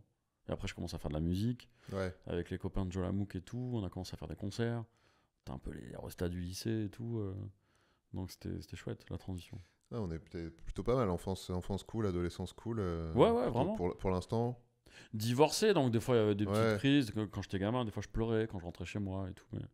Mais ça va, c'était ok, vu que j'aimais vraiment la vie chez mon père avec sa deuxième femme, Cathy, et que j'embrasse, qui nous regarde sûrement. Et la vie chez ma mère avec les potes, école primaire, collège, lycée, c'était assez équilibré, c'était cool, quoi. Et le cadre est quand même fantastique. À Nice, tu vois, même si c'est une région où il y avait beaucoup de gens très à droite. Il y a pas longtemps, je discutais avec quelqu'un qui me dit, toi, tu es de Nice, attends, l'extrême droite et tout. Je dis, ouais. Les années 80, ouais. Mais l'extrême droite, c'est toute la France maintenant. Calme-toi, quoi. C'est vrai, malheureusement, ça s'est globalisé, tu vois. Là-bas, c'était très centré. Orange, toutes les villes qui étaient administrées par le Front National à l'époque. Nice, il y avait quand même. Parce qu'il y a beaucoup de vieux, en fait, tout simplement. Menton, c'est la ville la plus vieille de France, donc il y a beaucoup de vieux qui votent. Mais nous, on sentait pas ce truc-là. Tu vois, nous, on était entre nous. Ouais, bien sûr. Famille de gauchos. Mon père était force ouvrière. Donc il allait faire des manifs à fond, je faisais des manifs avec lui, rond-point, brûler des trucs et tout. Il était chauffeur routier, donc les grèves de chauffeurs routiers, c'était pas de la déconnade. Ah oui, je me souviens. Et moi, j'étais en train de manifester avec lui. Donc est-ce que ça a disposé il y a moyen, on sort jamais de nulle part. Mon sentiment politique d'adulte, sûrement. Mais ouais, mon père, force ouvrière, chef syndicaliste, il allait faire les réunions à Paris et tout, tu vois, il était représentant carrément syndicaliste. Stylé. Carlos. Ouais, le bon Carlos. C'était son nom de cibiste. Ah ouais? Carlos. Oh, putain, la Cibi. Oh, mon rêve d'enfant, ça. J'en avais une. Ah putain, moi j'en ai une, mais furtivement. Et elle marchait pas très bien. Il faut expliquer aux gens ce que c'est la Cibi. Pour un SCTX, tu me copies? Ouais, tu me copies. C'était des bandes. C'était un truc hertzien différent que la radio. C'était une radio en fait. C'est Citizen Band, CB, je crois que c'est Citizen Band, c'est-à-dire Ouais. le canal des citoyens. Ouais, des citoyens, ouais. En gros, c'était comme des talkie-walkie. Mais on pouvait parler avec des gens, on savait pas qui c'était, et surtout c'était extrêmement loin, quoi. Donc c'était génial. Ils en avaient effectivement dans les camions beaucoup. Bah, mon père l'avait dans son, et c'était marrant parce que c'était l'ancêtre des boîtiers GPS pour analyser, enfin pour dire attention il y a des radars. Ouais, c'est ça. Et les CB. Ils avaient des codes. Clic clic, je te copie. Ouais, il y a un machin truc, ils avaient un code spécial pour les radars. Pour les flics et tout. Contrôle de police. C'était les petits boîtiers comme ça, tu prenais dans ta main, t'appuyais sur le bouton pour parler. Oui, allô. Ah, bah, c'était le mic des films américains. Ouais, c'est ça, ouais. Tu sais, des policiers qui font sortez de là et tout. Le central, machin. Moi, j'avais en ça. Fait, moi, de base, c'est là-dedans que j'avais vu mes premières CB, c'est dans les séries de flics, tu vois, genre Chips. Radio américaine, des keufs, ouais. Ouais, carrément. Et après, j'avais vu effectivement que mon père, moi, c'était son rêve d'être chauffeur routier. Ah. Mais pas du tout, finalement. Mais du coup, lui, pareil, il voyait une passion pour les CB et tout. Donc un jour, on en avait acheté une qui était un peu nulle avec une espèce d'antenne d'intérieur, quoi, qui marchait pas très très bien, mais moi j'étais comme un fou, on captait des routiers qui passaient derrière. Parce que t'as les channels, quoi, les canaux différents. Et moi, mon père, il avait une énorme antenne et c'était trop marrant parce qu'il tunait sa voiture, qui était une vieille Peugeot, je sais pas quoi, un peu longue, je sais plus ce que c'était le modèle de sa Peugeot, et il avait une antenne de CB aimantée, posée sur le toit de la bagnole, qui montait à 1m50, tu vois. Et il avait les klaxons. Moi, j'étais dans sa caisse, mec, j'étais le roi du monde. J'étais chips, quoi. J'avais le micro, comme ça, tu me copies. Et j'en faisais un petit peu, moi, de la CB aussi, le week-end, quoi. Ouais. J'appelais des gens, je disais, ça va, tout. C'était un peu l'ancêtre d'Internet. C'était un peu l'ancêtre de IRC, tu vois, les trucs, les chats. Messenger de chat. Où tu parlais avec des gens, tu sais pas qui c'était, puis après, des fois, tu revenais, les mêmes étaient là, donc tu reparlais avec les gens. Ouais, tu te fais des potes et tout. Et c'était, t'as ton code. Tu fais des potes que t'as jamais vus. Et t'as un pseudo en plus. Que tu verras jamais. Et que salut, c'est Gaga. Et moi, mon père, c'était Carlos 06. Ah, voilà, bien sûr. Et il avait fait une plaque, tu sais, comme une plaque de bagnole, d'immatriculation, avec écrit Carlos 06 ou Carlos 24. Je crois qu'il avait gardé le département de Dordogne. Et il le mettait, tu sais, devant le pare-brise. Ouais. Comme ça, les mecs, ils captaient, ils voyaient Carlos 24. Hey, Carlos 24, je viens de te voir passer au rond-point de machin truc. On va boire un coup, quoi. C'est trop marrant. Franchement, cette époque, c'est trop marrant, quoi. Ah, la CB, putain. Ouais, j'avais pas vu. La CB. On arrive donc à la fin de ton adolescence. Donc, fatalement, passage à l'âge adulte. Est-ce que tu te souviens... Ah oui, je t'ai pas demandé, pendant l'adolescence, pareil, pas d'histoire de santé, pas de problème de rien de particulier. Non, zéro. Pas de... Rien du tout. Donc tu arrives à l'âge adulte, est-ce que, pareil, comme pour la puberté, c'est un truc que tu te disais, j'ai hâte d'être grand, j'ai hâte d'être adulte, ou tu t'étais pas pressé que ça arrive? Si, ça je voulais, ouais. Je me disais, je trouvais ça cool d'être un peu plus vieux. Il y a des trucs qui me faisaient pas du tout rêver, genre passer le permis de voiture. Je l'ai jamais passé. J'ai toujours pas mon permis de bagnole, ça a été une source de discorde permanente. Mais ça, je m'en foutais. Moi, j'étais content avec mon 2 roues, tu vois. Et il y avait des trucs qui me faisaient envie. D'autres, pas du tout, en tant que bon irresponsable que je suis.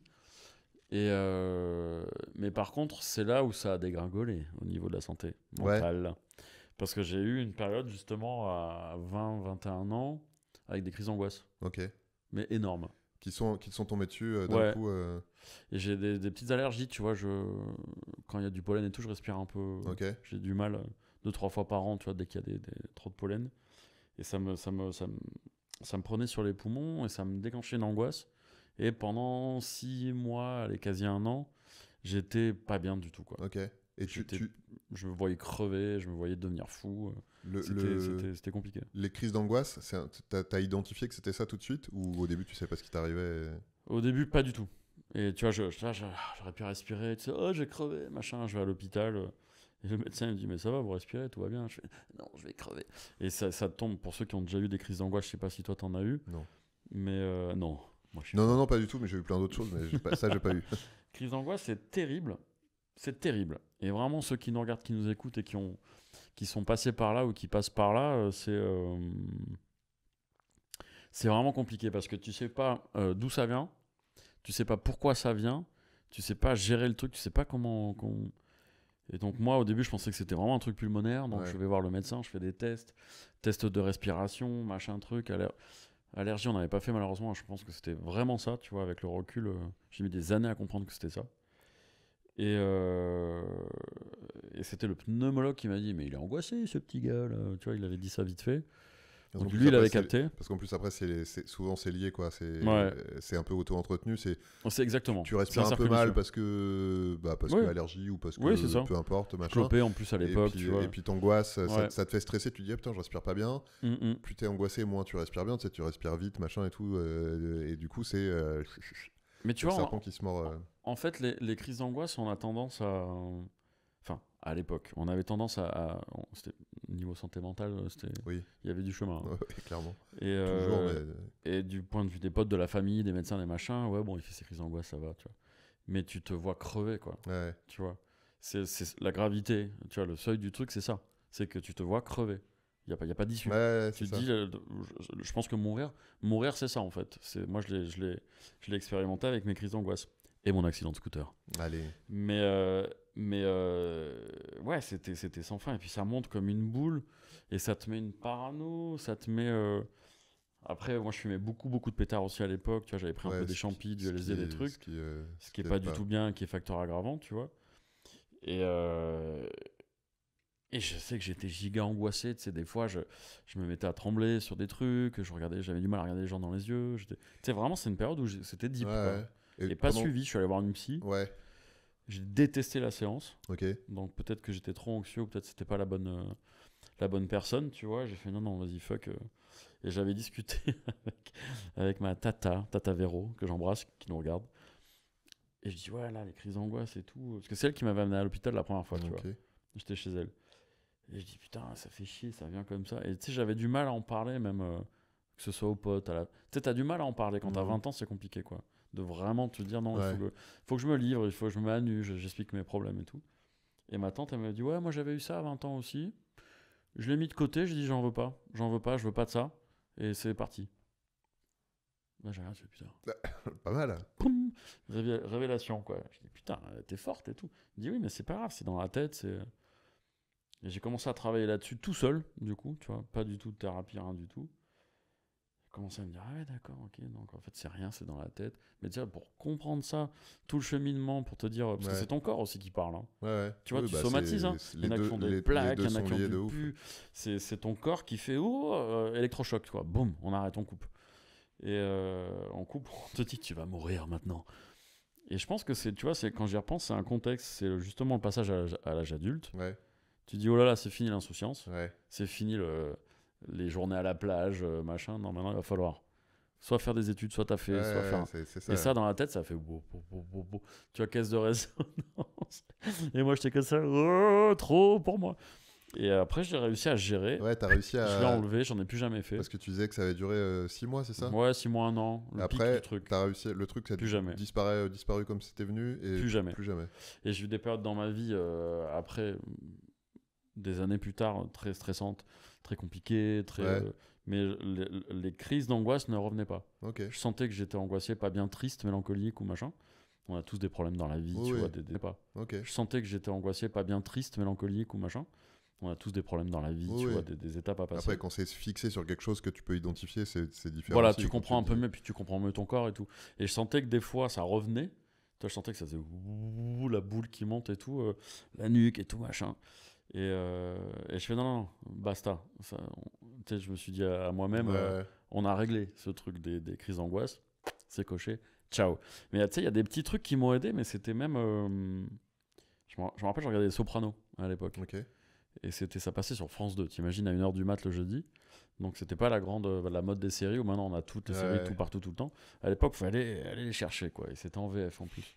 Et le premier épisode des Sopranos commence sur Tony Soprano, donc un chef de mafia, quoi, de famille mafieuse, qui avec ses canards autour de sa piscine, il tombe par terre et fait une crise d'angoisse. Ouais.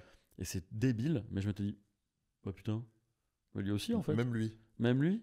Un putain de chef de bah oui. mafieuse, il a ses angoisses, il a ses doutes, il a ses troubles. Et vu que c'est vachement une série portée sur la thérapie, je pense que ça m'a vraiment aidé, tu vois. Ouais. Ça et des règlements de compte, des mecs coupés en deux et tout, mais le côté thérapie, essayer de comprendre un petit peu tes angoisses, les trucs plus profonds, d'où ça vient, pourquoi, comment.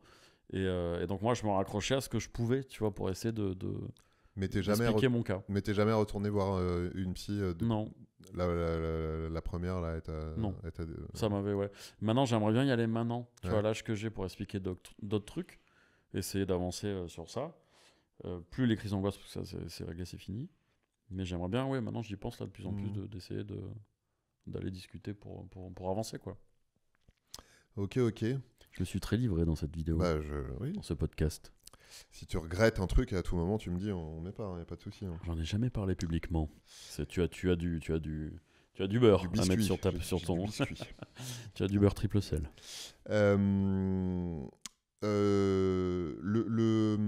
L'âge adulte, avant peut-être d'enchaîner sur le côté. L'âge adulte, pour toi, est-ce que tu te souviens d'un jour ou d'un truc qui t'a fait te dire ah putain, ça y est, je suis adulte. J'ai des trucs. Vas-y. Il y a eu plusieurs trucs. Mais j'ai eu quand même un peu de temps à me remettre de cette période aussi. Ouais. Tu vois, je dis ça a duré 6 mois, 1 an. Mais après, tu vois, il a fallu quand même me reconstruire un petit peu sur pas mal de trucs. Ouais. Et mes potes et tout, ils ont beaucoup aidé à l'époque. J'ai eu une relation qui était géniale. Deuxième relation de 3 ans qui m'a beaucoup aidé. C'était super et tout. Là, t'as quel âge à ce moment-là ? Là, j'ai 22, 23, je pense. Ok, d'accord. Et je me rappelle, peut-être c'était un poil avant, la première fois, on est allé au resto entre potes. Ok. Je sais pas si toi t'as ce souvenir-là ou si t'as marqué ou pas du tout. Moi, pas les restos, non, mais je comprends. Je crois que je comprends le truc, ouais. Le premier resto, tu vois, t'as ta carte bleue de ton taf. Moi, Ouais. j'avais bossé en centre aéré. Après, j'étais dans un collège privé, j'étais pion. Donc, tu fais ta carte bleue, t'as ton compte, tu commences à gagner de la thune et tout. Ouais. C'est ton argent à toi, tu vois. Et je me rappelle, une des premières fois, on était allé au resto entre potes. On avait une grande table. On était une dizaine de potes, tu vois, tous les potes de Joe Lamouk et tout ce crew-là, quoi. Et à picoler, à fumer, parce qu'on pouvait fumer encore à l'intérieur. Oui. entre l'entrée, le plat, machin, le dessert, ça clopait, on buvait et tout. T'avais le côté fumeur et le côté non-fumeur qui étaient dans la même pièce. Là, c'était tout mélangé, rien à foutre. Et on était au resto et on se tapait des grosses barres et tout. Et je m'étais dit, putain, mais ça, c'est un truc d'adulte, quoi. De bouffer au resto. Entre grands, quoi. Et c'est marrant parce que c'est un truc qui me reste encore. Je crois, tu sais, on se dit tous, on est tous un petit peu éternels adolescents. Moi, j'ai vraiment ce truc-là encore où je me fais encore des remarques de putain, ça c'est vraiment un truc de grand. Ouais. C'est un truc d'adulte. Ouais, et des fois, j'ai encore des petits peps comme ça. J'avais une citation qui était trop bien, mais je l'ai oubliée et je vais mal la citer. Donc je vais pas la dire. D'accord. Ah oui, c'est on ne vieillit pas en continuant à jouer, je crois, en jouant. Mais par contre, si on arrête de jouer, c'est là qu'on vieillit. C'est là qu'on vieillit. C'est un truc en anglais, donc c'est pas très bien traduit. On la cherchera sur... Ouais, tu vas pas vieillir si tu continues à jouer, mais par contre, parce que c'est au contraire, c'est cool de jouer. Ouais. Le jeu, l'enfance, le machin. Mais par contre, dès que t'arrêtes, c'est là où tu vieillis, quoi. Il n'y a pas de honte à jouer. Ouais. Et jouer, rigoler, à garder cette part d'enfance, quoi. Et ça, c'est un truc, j'avoue, qui me touche et qui m'a souvent suivi même dans ce que j'ai fait artistiquement, côté un peu régressif, très enfantin. Oui, rester, je vois très bien. Mais sinon, à part le truc du resto, c'est faire ton compte en banque, faire les premières bulletins de paye, les salaires, quand tu as tes salaires. C'est fou comme tout est lié à la thune en fait. Hein. Ouais, vachement. Tu deviens adulte quand tu deviens indépendant financièrement. Ouais, quand tu deviens indépendant financièrement. C'est quand t'as... Enfin, tout le temps, hein, quand on demande ça aux gens, c'est... la première fois que je me suis acheté un truc avec mes sous, le premier appart que j'ai loué, moi je sais que... C'est ça, le premier bail d'appart. Je pense que je me souviens, c'est... je me suis dit, je suis adulte la fois où je me suis payé mes vacances tout seul. J'ai bossé en juillet, je suis parti en août avec mes thunes. Je me suis dit, là, ça y est, là, je suis un adulte. Mais ça reste un truc de thunes, quoi, c'est fou. C'est vraiment un truc de thunasse, quoi. Il n'y a pas que ça, hein, tu vois, il y a des symboliques, comme, tu as raison, partir en voyage, super voyage, on était parti en Inde quand j'avais 20 ans, entre potes et tout, et là, tu te dis, c'est des vraies étapes, quoi. Mais ce truc du resto, je me vois assis, en train de... boire mon rouge comme ça, cloper, attendre ma magnifique pizza, et je fais... on est vraiment des adultes, grands, quoi. Et pépère. C'est con, putain. T'as parlé de ton accident de scooter tout à l'heure. t'as traversé l'enfance, l'adolescence tranquillou en passant entre les gouttes des problèmes de santé. Une fois l'hosto vite fait. Arrivé à l'âge adulte, donc crise d'angoisse, ça se règle. Après, t'as eu des galères de santé Pas du tout. Toujours pas. À part ton accident de scooter, du coup. Ben ouais, zéro. Pas de trucs chroniques, pas de 11 et 11 à chaque œil, pas de problème de peau. Franchement, ça allait tout seul, quoi. J'ai juste les acouphènes. Ouais, à Ça, cause c'est de un truc. la musique. La batterie trop fort. La batterie trop fort. Et à l'époque, on nous disait pas de mettre des protections auditives, donc on jouait. Ouais, et c'est pour ça que maintenant, je fais limite de la prévention, tu vois, quand je vois des gens qui vont avoir des concerts et tout, je fais mec, mets des bouchons là. Ouais, mais je vais entendre des sons. Je dis non, mais tu mets des bouchons, truc un peu progressif, tu sais, où tu peux plus ou moins enfoncer. Parce que moi, je l'ai pas fait ça et je me suis niqué les oreilles. Ouais. Et mais pas que parce que je faisais de la musique moi à la batterie, mais je faisais aussi du DJing. J'allais en soirée, j'allais en free party et tout. Et bam, tu vois, j'allais voir des concerts et ça sifflait, je rentrais, ça sifflait. Je dis, bon, vas-y, je dors un peu, c'est fini quoi. Et là, malheureusement, depuis ces années-là, parce que ça fait vraiment longtemps. Et je travaille encore beaucoup au casque et je suis encore DJ, donc je fais encore beaucoup de concerts et tout. Et je pense que j'alimente ce truc-là. Mais j'ai 2 acouphènes différentes, des fréquences différentes dans chaque oreille. J'ai un I et là, et un I là. Et qui siffle là, je l'entends, tu vois. Parce qu'il n'y a pas beaucoup de bruit ici. C'est pas handicapant dans le sens où je suis habitué. Ça fait plus de 25 ans quand même. Mais quand je suis dans un environnement très silencieux comme ici, je l'entends, mais ça va. Et par contre, là où ça devient compliqué, c'est quand je suis dans des bars, dans des lieux où il y a du bruit environnant. Malheureusement, t'as dû le capter avec moi, mais je fais souvent répéter aux gens parce que j'entends pas, quoi. Bah oui. Dès qu'il y a du bruit environnant, ça me baisse mon volume, quoi. Les médiums aigus, ils sont un peu altérés. Donc, des fois, ça m'arrive d'être dans des boîtes de nuit ou dans des bars. Les gens me parlent, je lis un petit peu sur les lèvres, tu vois, j'en suis là. Et des fois, surtout, j'entends un mot sur 7. Et j'essaie de... Tu reconstitues la phrase dans ton... Ouais. Mais une fois sur 10, on me pose une question et je fais... Ouais. Et là, je vois qu'il y a un petit moment de latence. Je dis, pardon, mais tu m'as demandé quoi ? T'essaies de trouver des espèces de réponses qui peuvent coller pour tout, tu sais, genre... Oui, c'est ça. Ouais. Je fais un petit sourire, je fais non. Donc désolé ceux qui regardent ça qui ont été dans ce cas-là en discutant avec moi, mais des fois c'est pas que je vous écoute pas, que c'est j'en ai pas rien du à foutre, mépris, c'est des acouphènes. Je vous méprise pas, c'est un handicap en fait, un vrai handicap. Et peut-être qu'un jour j'irai mettre des petites prothèses. Ouais, bah oui, ça. Pour l'instant ça va. Est-ce qu'il y a un truc, puisque tu as la chance d'être passé entre les gouttes, est-ce qu'il y a une maladie qui te terrifie particulièrement ? Moi je suis la génération peur du sida, tu vois. On était tous stressés sur ça. Et en fait il y avait un membre de ma famille qui était malade. Qui est malade, toujours. Et je dirais pas qui c'est, mais c'est quelqu'un qui a été malade très tôt. Parmi les premiers malades en France. Les premiers malades, genre à la fin des années 80. Ouais, même mi-80. Ok, vraiment tout début. Ah oui. Et donc, c'est un truc qu'on a toujours eu dans la famille, tu vois, c'est une discussion Enfin, au début, on n'en parlait pas, parce que c'était tabou. Moi, j'en ai même parlé avec la personne concernée des années plus tard, tu vois.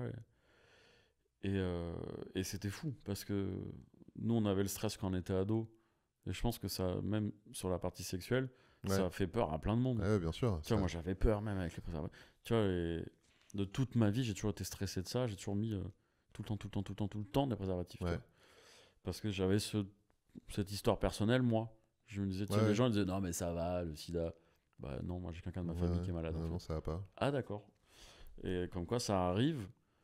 Et donc cette personne-là, quand même, les médecins comprenaient pas. Tu sais, c'est vraiment comme dans les films.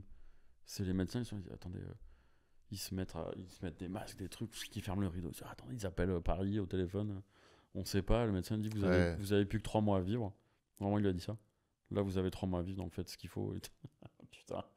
Et après, il y a eu tous les traitements différents, trithérapie, tous ces trucs-là. Et maintenant, tu sais que les malades, carrément, on détecte plus dans leur sang. Charge indétectable. Donc c'est ça. Avec les traitements. Bon, ça reste. Oui. Tu restes sous traitement à vie. C'est ça. Ça reste lourd et c'est pas anodin, tu vois. Mais t'es plus contaminant et t'as plus de. Et donc, ce membre de ma famille est malade depuis plus de 30 ans, quoi. T'imagines ? Plus de 30 ans et n'a jamais du coup développé le sida. 40 même, si c'est quasi 40, t'imagines. Et toujours resté séropositif sans développer la maladie, c'est ça qui l'a sauvé entre guillemets, tu vois. donc bien tolérer les traitements et tout. Et donc ce truc-là, ouais, moi c'était un spectre pour toute ma génération, toi y compris, tu vois. Ouais. Mais moi un petit peu plus parce que j'avais un exemple perso. T'avais ça dans ton dans la entourage, famille, quoi. t'avais Dans mon entourage proche. la preuve vivante Ouais. que c'était pas que Et ça puis, arrivait vraiment, quoi. Et puis qui nous faisait à bouffer, je dormais chez elle, je dis elle, tu vois. Et Ouais. on était en fait, il y avait les gens qui stressaient, qui disaient ah, tu sais, c'est comme le pestiféré, c'est attention, c'est la lèpre Bah, quoi, ou la peste. Et en fait, non, parce que nous, moi, voilà, elle nous faisait des tartes à bouffer, des machins. Enfin, tu vois, moi, je vivais le truc comme une personne certes malade, mais pas. Et c'est bien, parce que du coup, ça te fait normaliser, enfin, rationaliser le truc un petit peu, réaliser que voilà, faut vivre avec, c'est ok. Donc c'est intéressant quand même, tu vois, moi, ça m'a appris plein de trucs. Et ça m'a. Voilà. C'est quand même une vraie maladie Donc vous protégez les oreilles, mais aussi le zizi. Oui. Voilà, parce qu'on fait de la prévention, on est là. faut pas baisser les bras, les amis. Hein. Ouais. Ça peut arriver encore. Il y a plein de trucs. Il y a encore eu là un nouveau traitement préventif qui est, je crois que c'est pour $40 par an. C'est une injection et c'est quasi efficace à 100%. Donc, et puis il y a tous les traitements maintenant, etc. Moi, je savais que c'était giga cher. Non, le tout nouveau là qui vient d'arriver, il coûte que dalle. Il y en a d'autres qui coûtent très cher, notamment parce qu'il y a une ordure qui a spéculé sur le truc, qui a racheté un brevet. Oui, moi j'avais vu c'était 20 000 balles par an. Non, mais là maintenant il y en a un autre. Mais non, ça reste, faut faire super ça reste une maladie, en tout cas un virus qui, voilà, après, le choper, ça veut dire être sous traitement à vie. Au moins, il y a quasi plus de, pour les gens qui peuvent se permettre d'avoir un traitement, il y a plus de, on passe plus par on développe plus la phase sida, mais on est quand même sous traitement à vie et c'est pas anodin. Ouais, et puis voilà, hein, je t'ai donné une réponse un peu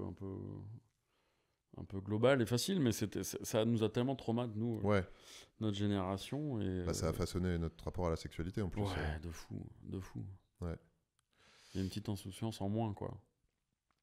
On arrive gentiment à la fin de ta vie, Gaga. Oh, déjà ? On va passer au 3e âge. La vache. Est-ce que tu te sens... Est-ce que tu as l'impression que tu te sens vieillir et est-ce que ça te... qu'est-ce qui te fait réaliser que tu vieillis ? J'avais vu un reportage qui disait que c'était à partir de 45 ans que notre corps vieillissait. Ouais, c'est 30 en vrai. C'est 30 ? En vrai, à partir de 30 ans, tu vieillis. J'imagine qu'il y a plein d'études différentes et que les gens sont pas d'accord. Mais là, j'avais vu... moi, les gens, quand ils me disent, quand je dis mon âge, je dis ouais, j'ai 46 ans. Oh, putain, mais tu les fais pas et tout. Je dis ouais, mais j'étais chauve à 30 ans, quoi, calme-toi. Mais c'est vrai que j'ai pas trop de poils blancs encore, ça va. Mais toi, tu t'es beau gosse comme jamais aussi. Hein. Oui, mais j'ai mes poils blancs. Hein. Oui, mais tu es beau gosse comme jamais. Allez, merci. Et à chaque fois, putain, mais tu fais pas ton âge. Mais moi, j'ai quand même un peu l'impression, tu vois, J'étais ok avec ce truc, tu vois, entre mes 30 et 40. Je dis ouais, peut-être je fais pas mon âge, c'est cool. Mais là, je sens que mon corps vieillit, quoi. Ça y est. Alors, mal au genou, mal au pied, c'est ça. La peau, je sens qu'elle est plus nickel comme avant, tu vois, je sens que j'ai un peu des trucs chelous, j'ai les grains de beauté qui grossissent en vieillissant, tu sais, ils deviennent un peu plus gros, un peu plus moches, et c'est des trucs comme ça. Tu bandes plus, tu me disais aussi. Si je bande énormément, ça ne faiblira jamais. Mais non, des trucs de peau, des trucs un peu nuls, mal aux pieds.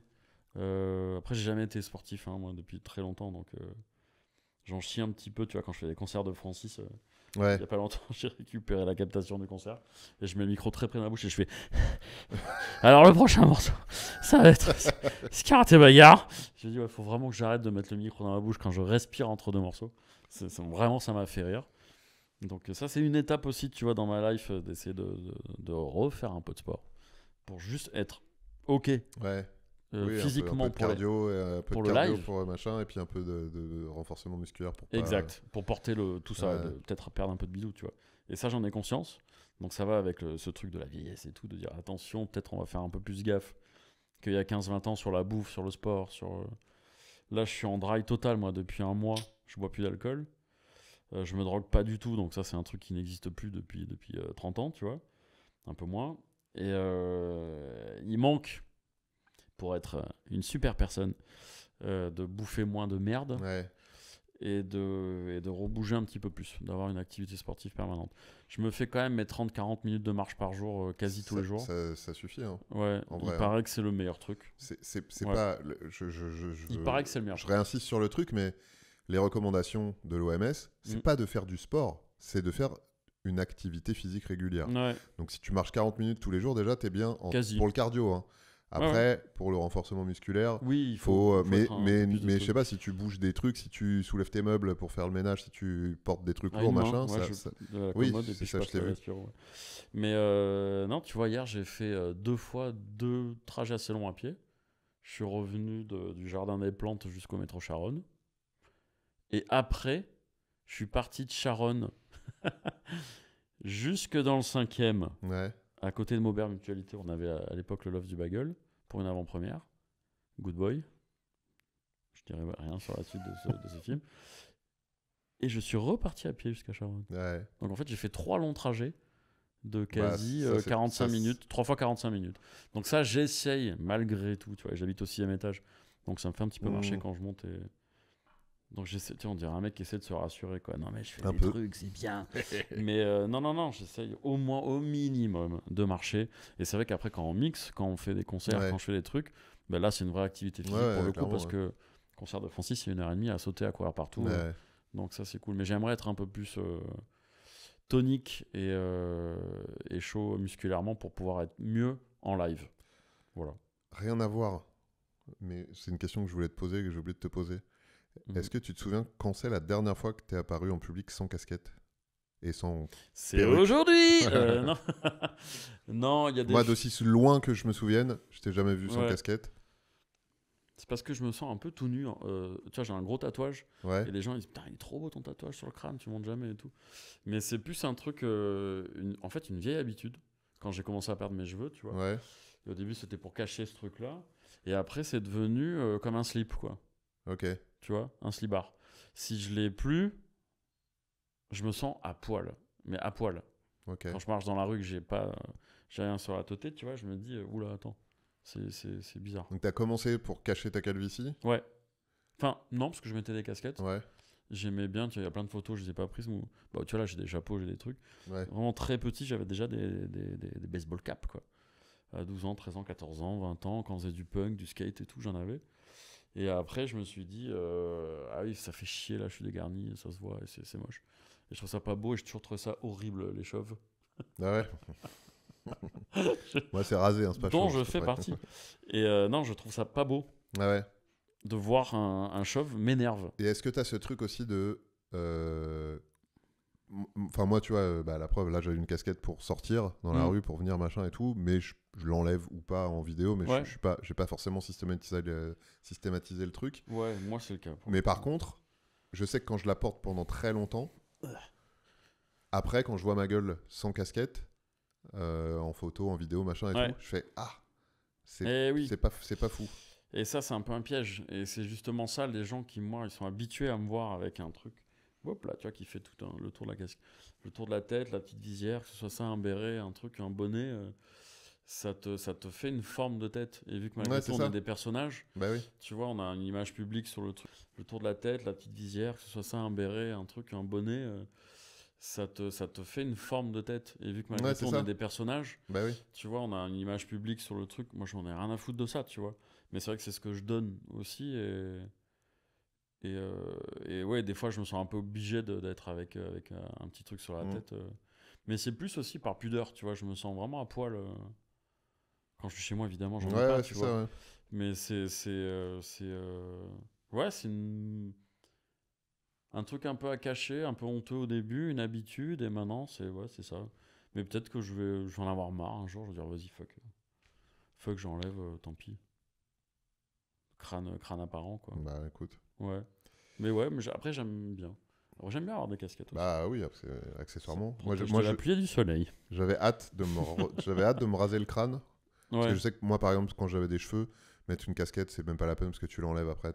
Mes cheveux, ils sont dans tous les sens et tout. J'avais vraiment hâte de me raser le crâne pour pouvoir remettre mes casquettes que je mettais pas depuis hyper longtemps parce que c'est quand même super agréable d'avoir une casquette. Et tout de suite, je trouve que ça donne une gueule, moi, que je préfère aussi. Mais t'es bien, toi, sans aussi. Je sais pas, je me rends pas compte, c'est pas à moi de le dire. Ça te va, les deux te vont bien. Bah écoute, merci mon petit poulet. Vieillesse, j'ai juste deux dernières questions sur la vieillesse avant de passer à ton décès. On est obligé de faire ça. Non, on n'est pas obligé de rien. Non, si. La première question, c'est quoi pour toi la définition d'être vieux? Donc tu t'as un peu répondu avec c'est quand on arrête de jouer. Est-ce que c'est ça ta définition d'être vieux? Ouais, parce que tu peux être vieux à 25 ans. Hein. Absolument. Tu peux être vieux à 25 ans selon tes idées, ta manière de voir les choses, tu vois, d'interagir avec les gens, de voir la vie, je pense, de manière globale. Et après, tu as tout le côté aussi, parce qu'on est habillés comme des jeunes skaters des années 90, qui écoutent un peu de métal. Ce qui vieillit encore plus quand tu as déjà 45 ans passés. Qui peut vieillir un peu plus, ouais, mais c'est notre style. Moi, j'ai pas bougé de style, je pense, depuis 10 ans, 20 ans quasi même. Mais ça va aussi avec. Je pense, tu vois, là, si on était en petit costume, cravate, sans casquette et tout, moi, je me sentirais plus vieux. Je pense. Ouais, c'est vrai, il y a ça aussi. Et on juge personne, chacun fait ce qu'il veut. Mais c'est un état d'esprit par-dessus tout, je pense. Hein. Parce que moi, j'ai des exemples de mecs de 50, 60, 70. Tu vas pas dire qu'ils sont jeunes parce qu'ils sont vieux, ils ont des têtes de vieux. Ouais. Oui, mais à un moment, on commence à être vieux, c'est la logique des choses. Mais par contre, voilà, le petit truc qui pétille encore dans le regard, dans la connerie. Et moi, je pense que je serai comme ça. De rester dans un truc. Et justement, comment tu te vois tu te vois comment vieux? Quel genre de vieux tu as envie d'être ou tu imagines que tu vas être? Tu sais, le meilleur exemple, c'est Leslie Nielsen qui jouait dans les films Y a-t-il un flic pour sauver la reine tout ça. Oui, je vois très très bien. Il a fait, je crois, 5 ou 6 ans d'interview. Peut-être même avec 10 une ans. boîte à prout. Avec une pâte à prout. Et sans rien dire au début. Donc il était comme ça, tu vois, en late show et tout. Alors ce dernier film, ça parle encore. Et le mec en face ne comprend pas, quoi. Et au début, il disait rien. Je crois pendant un an, il a... Et au bout d'un an, il a dit, bah, en fait, on m'a offert cette pâte à prout. Et je me suis dit que j'allais faire toutes les interviews du reste de ma vie avec ça, quoi. Et ça, c'est pas génial. C'est très con encore. Hein. On est au bas de l'échelle du sérieux, mais ça me fait trop rire. Donc quand tu vas être vieux, tu vas être Leslie Nielsen. Je n'aurai pas forcément une pâte à prout avec moi de manière régulière. Mais non, je trouve ça... En fait, je trouve ça trop marrant. Et ça me donne de l'espoir de voir des gens comme ça. Ouais, carrément. Soit qui sont totalement déconneurs, ou à l'inverse, qui sont super créatifs, tu vois. Ou vraiment engagés aussi, tu vois. Des gens, bon, tout ce qui est politique et tout, mais c'est pas pareil. Mais c'est aussi stylé de voir une forme d'engagement. Ça, c'est vraiment un truc d'adulte. Mais d'y mettre du cœur, tu vois, d'être concerné, d'y aller, ça, c'est intéressant, c'est cool. Et c'est nécessaire, tu vois. Toi et moi, on fait rien, on est des connards. Mais de voir des gens pareils qui restent très créatifs, qui font des films de fou, des albums trop bien encore. Faire des trucs, quoi. Tu vois, Mad Max Fury Road, il avait quasi 70 ans quand il a fait Fury Road, on dirait un film d'étudiant, quoi. Et de garder, tu vois, cette énergie créative qui fait encore appel à l'enfance, tu vois, c'est juste tu as envie de jouer. Tu as envie de jouer avec des voitures et de les fracasser, de raconter des histoires. Et ça, je trouve ça giga important. Pour moi, hein, c'est giga important. Et il faut que ce soit moteur dans la vie des gens et même dans les rapports humains, socialement, tu vois, d'avoir de la bienveillance, d'être à l'écoute. C'est peut-être à la fois être un petit peu enfantin, tu vois, tu regardes les gens avec des grands yeux. Et à la fois giga adulte et sage d'être à l'écoute et de respecter les gens et d'être bienveillant et d'aller vers les gens, quoi. C'est très c'est deep, ce que je raconte. C'est extrêmement deep. C'est deep, hein. Oh, c'est bien. Mais c'est un truc qui dirige ma vie, c'est la bienveillance. J'ai envie d'être super gentil, quoi. Le super héros, super gentil. Tu es super gentil. J'essaye. Mais c'est pas évident. C'est pas évident tous les jours et c'est un combat. Et si tous les gens étaient plus bienveillants... T'as pété, là? Non. Et je sais plus ce qu'on disait. Donc pour moi, c'est ça, de vieillir, de pas être vieux, peut-être, je sais pas. Et d'être vieux, oui, non, ta question c'était comment tu te vois vieux. Comment tu te vois vieux? Leslie Nielsen et créatif. Ouais, comment tu te vois vieux? Leslie Nielsen. Créatif. Avec un t-shirt karaté bagarre. et des proutes, ouais. Néanmoins, tu vas canner. Il va falloir casser sa pipe un jour ou Tu vas y l'autre. passer à un moment ou à un autre. Déjà, est-ce que c'est un truc... la mort, c'est un truc auquel tu penses souvent? Oui, bah comme tout le monde, hein, de toute façon, en vieillissant. Mais non, moi pas du tout. Enfin, j'y pense pas tous les jours. Hein, Mais ça te fait peur? Non, pas plus que ça. Pas plus que ça, parce que ce qui fait peur, c'est la souffrance, la maladie. Ah, il y a des gens ce qui leur fait peur, c'est de perdre le contrôle, ou de pas savoir ce qui se passe après, ou c'est le vertige de l'amour, du néant. Après, il y a plus rien, tu vois. Oui. C'est des trucs un peu métaphysiques, mais qui est compréhensible. Bien sûr. Mais toi, par exemple, non. Bah, tu te dis, ok, ce qui fait chier, c'est que tu cesses d'exister. Ouais. Et je suis pas croyant du tout. Ouais. Donc tu cesses d'exister, merde. Mais en même temps. Merde. Ça veut dire que tu cesses d'exister, tu n'as plus les petits plaisirs de la vie, tu n'as plus la rigolade, la machin, le truc. Mais par contre, quand tu cesses d'exister, il n'y a plus rien. Ouais, Donc tu ne peux pas être triste vu que tu cesses d'exister. Tu vois. Et c'est ça où il faut pas avoir ça. Enfin, c'est pas une fatalité parce que tu éteins la lumière. Après, bon, la grande question c'est ouais, mais il y a quoi après? C'est ça. Oui, mais c'est ça là. Tu vas être au paradis, on va t'ouvrir une petite grille dorée, tu seras là comme ça avec mais où ton âme va se réincarner dans un caillou ou pas, où on va tous dans une espèce de... Peut-être que tout ceci est une simulation avec des 0 et des 1 depuis le début, et qu'on est dans un programme et qu'on va être réaffecté en carte mère ou en composant électronique. Non, mais c'est intéressant et ça fout effectivement un vertige parce que tu dis c'est quoi? Putain, c'est quoi? Ça fait peur. Mais je pense qu'il faut pas en avoir tant peur que ça parce que ça fait partie de la vie, la mort, et qu'on va tous y aller, quoi, gentiment. Ça, on y va tous. On arrive. On arrive, bouge pas. pas tout non. de suite, mais j'ai un truc après. Mais... Par contre, certes, de perdre ses capacités, que ce soit mentale, physique, la souffrance, la maladie... la décrépitude... Ouais, les maladies, les longues maladies, vraiment où t'es à l'hosto, tu t'en chies. Là, oui, ça, c'est giga flippant. Ça fait peur, évidemment, tu vois. Le cancer, Et moi, j'ai déjà des proches qui sont partis de ça et tout, donc Ouais, là, ça pour le coup, c'est palpable. Plus peur que et ça fait flipper. Ça fait plus peur que la mort. Ah bah, de fou. Ça, tu peux rien faire et tu subis totalement, quoi. Tandis que quand t'es mort, ciao. Fondu au noir. Fondu au blanc, on est encore là. Fondu au noir. J'ai 3 dernières petites questions sur la mort avant de terminer. C'est chiant. C'est des questions rapides. C'est très simple. C'est un quiz? C'est pas un quiz, c'est quiz mort, le quiz de la mort. Non, en gros, c'est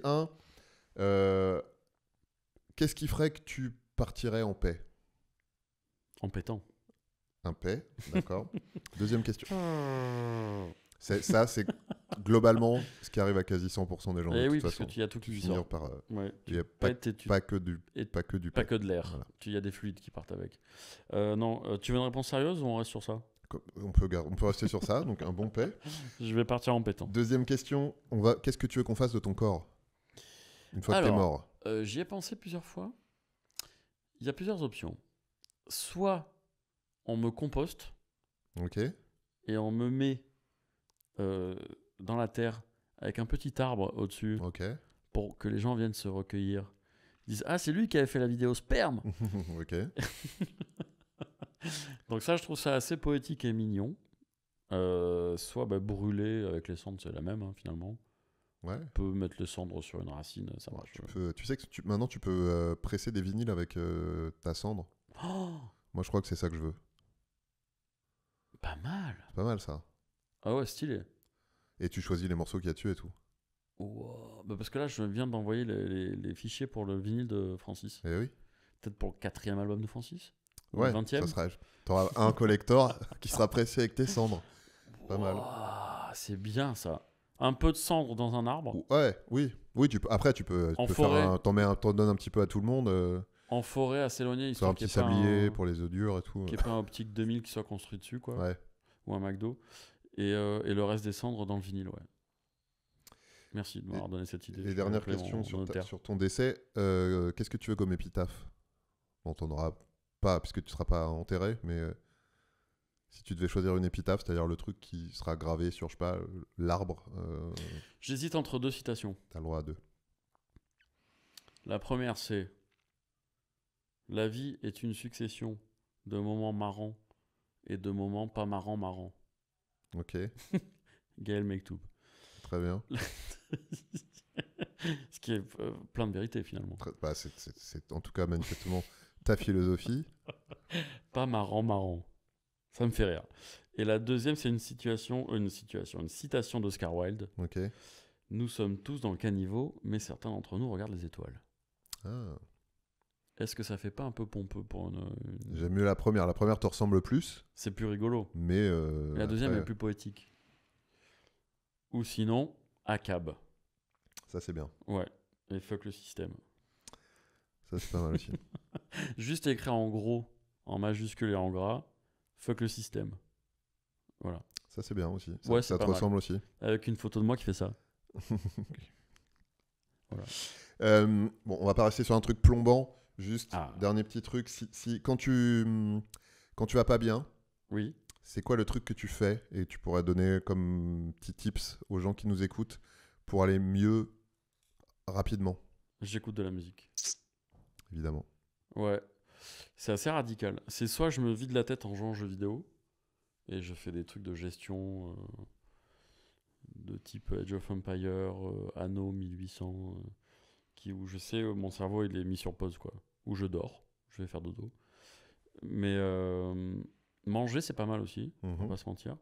Mais par contre écouter de la musique, vu que je suis très porté là-dessus, que j'ai des milliards de morceaux dans mes playlists et tout, avec des playlists spécifiques de moods différents pour dormir dans le train, pour faire des trucs et tout, pour se motiver, tu vois. Et franchement, il y a des morceaux, ça peut sauver des vies, tu vois, des trucs vraiment soit très mélancoliques. Tu vois, il y a 3 jours, j'ai vu Sigur Rós en concert, Ouais. qui est un de mes groupes préférés avec orchestre philharmonique. J'ai chialé ma race. Vraiment, ça coulait comme ça, quoi. Ouh, il y avait Slack qui était dans la salle et un autre pote et tout. Et on s'est pris dans les bras et tout après. Et ça m'était pas arrivé depuis 20 ans en concert. C'est génial. Tu vois, ça veut dire qu'on peut encore vivre des émotions fortes en concert et on court un petit peu après ce sentiment-là, tu vois. Et là, moi, c'est bon, ça a marché. Donc, de la musique, tu vois, un truc entraînant, un truc patate, un truc bass, machin, un truc expérimental, un truc très beau, contemplatif et tout. Ouais, c'est un peu un refuge pour moi, donc la zik, c'est bien. Parfait. Avant de te laisser filer, où est-ce qu'on te retrouve en ce moment? Tu fais quoi? De quoi tu as envie de parler? Où est-ce que les gens peuvent aller te voir? Ben, mon truc principal, t'en as parlé tout à l'heure, c'est Loud, un média qu'on a fondé avec des amis dont tu fais partie et des partenaires. Et c'est très cool. On parle de musique, on fait de la reco, on fait de l'actu et tout. Donc sur les réseaux sociaux, Insta, Oui, Instagram, un peu partout. Et d'un point de vue plus personnel, le projet qui me tient à cœur en ce moment, c'est Francis McDouglas, un personnage que j'ai créé, Karaté Bagarre, qui est parti d'une blague, un personnage de GTA RP. Progressivement, j'ai fait des chansons. C'est devenu un vrai personnage que je fais sur scène, que tu as vu de tes yeux. Absolument. Et je kiffe trop faire ça. J'avais fait une campagne Ulule. Enfin, je suis en retard pour livrer, tu vois, tout. Le dernier truc, c'est le vinyle. Tout part à l'usine cette semaine. Donc, dans quelques semaines, c'est bon, on aura le disque qui sera là, qui était le goal, la récompense ultime de ce projet. Il y a des concerts qui vont continuer, des morceaux qui arrivent. J'ai la chance de jouer en festival, de faire pas mal de concerts avec Francis. Je kiffe faire ça. Créativement, c'est la plénitude. Donc si vous voyez passer Francis McDouglas près de chez vous, parce que tu joues en festival, mais tu fais des dates aussi dans des soirées un peu partout en France. Foncez, n'hésitez pas, ça vaut la peine effectivement. J'ai vu ça plusieurs fois. Et de temps en temps, je fais des DJ sets avec Julien Méniel. Absolument. En tant Amical Tendencies. Sous le nom d'Amical Tendencies. Oui, un magnifique t-shirt ici. Vous pouvez nous voir aussi. On est là. Gaël, merci beaucoup. Merci Julien. J'espère que vous qui nous regardez et qui nous écoutez, vous avez rigolé, que vous avez appris des choses et que vous repartez avec des petits tips pour votre propre vie à vous. Nous, en tout cas, moi, en tout cas, j'ai passé un bon moment. Moi aussi, je me suis beaucoup confié. Hein. Bah, écoute, c'est un peu le concept quand même. Oui, mais il y a plein de trucs que j'ai dit là. Que tu as dit et que tu n'as pas dit ailleurs. Que je n'ai jamais dit publiquement. On aura dû commencer, on mettra peut-être cette citation au début du podcast. Let's go. C'était un plaisir en tout cas, merci. Merci. Mon Juju. Un grand merci à toi d'être venu. À toutes et tous, ça va être maintenant toutes les semaines la bonne vivance avec un petit épisode teasing bonus la première semaine avec le même invité qu'on va enregistrer maintenant pour toi Gaël. Et puis le vrai entretien la semaine d'après, qui est celui que vous êtes en train d'écouter. À très bientôt, à la semaine prochaine. Au revoir.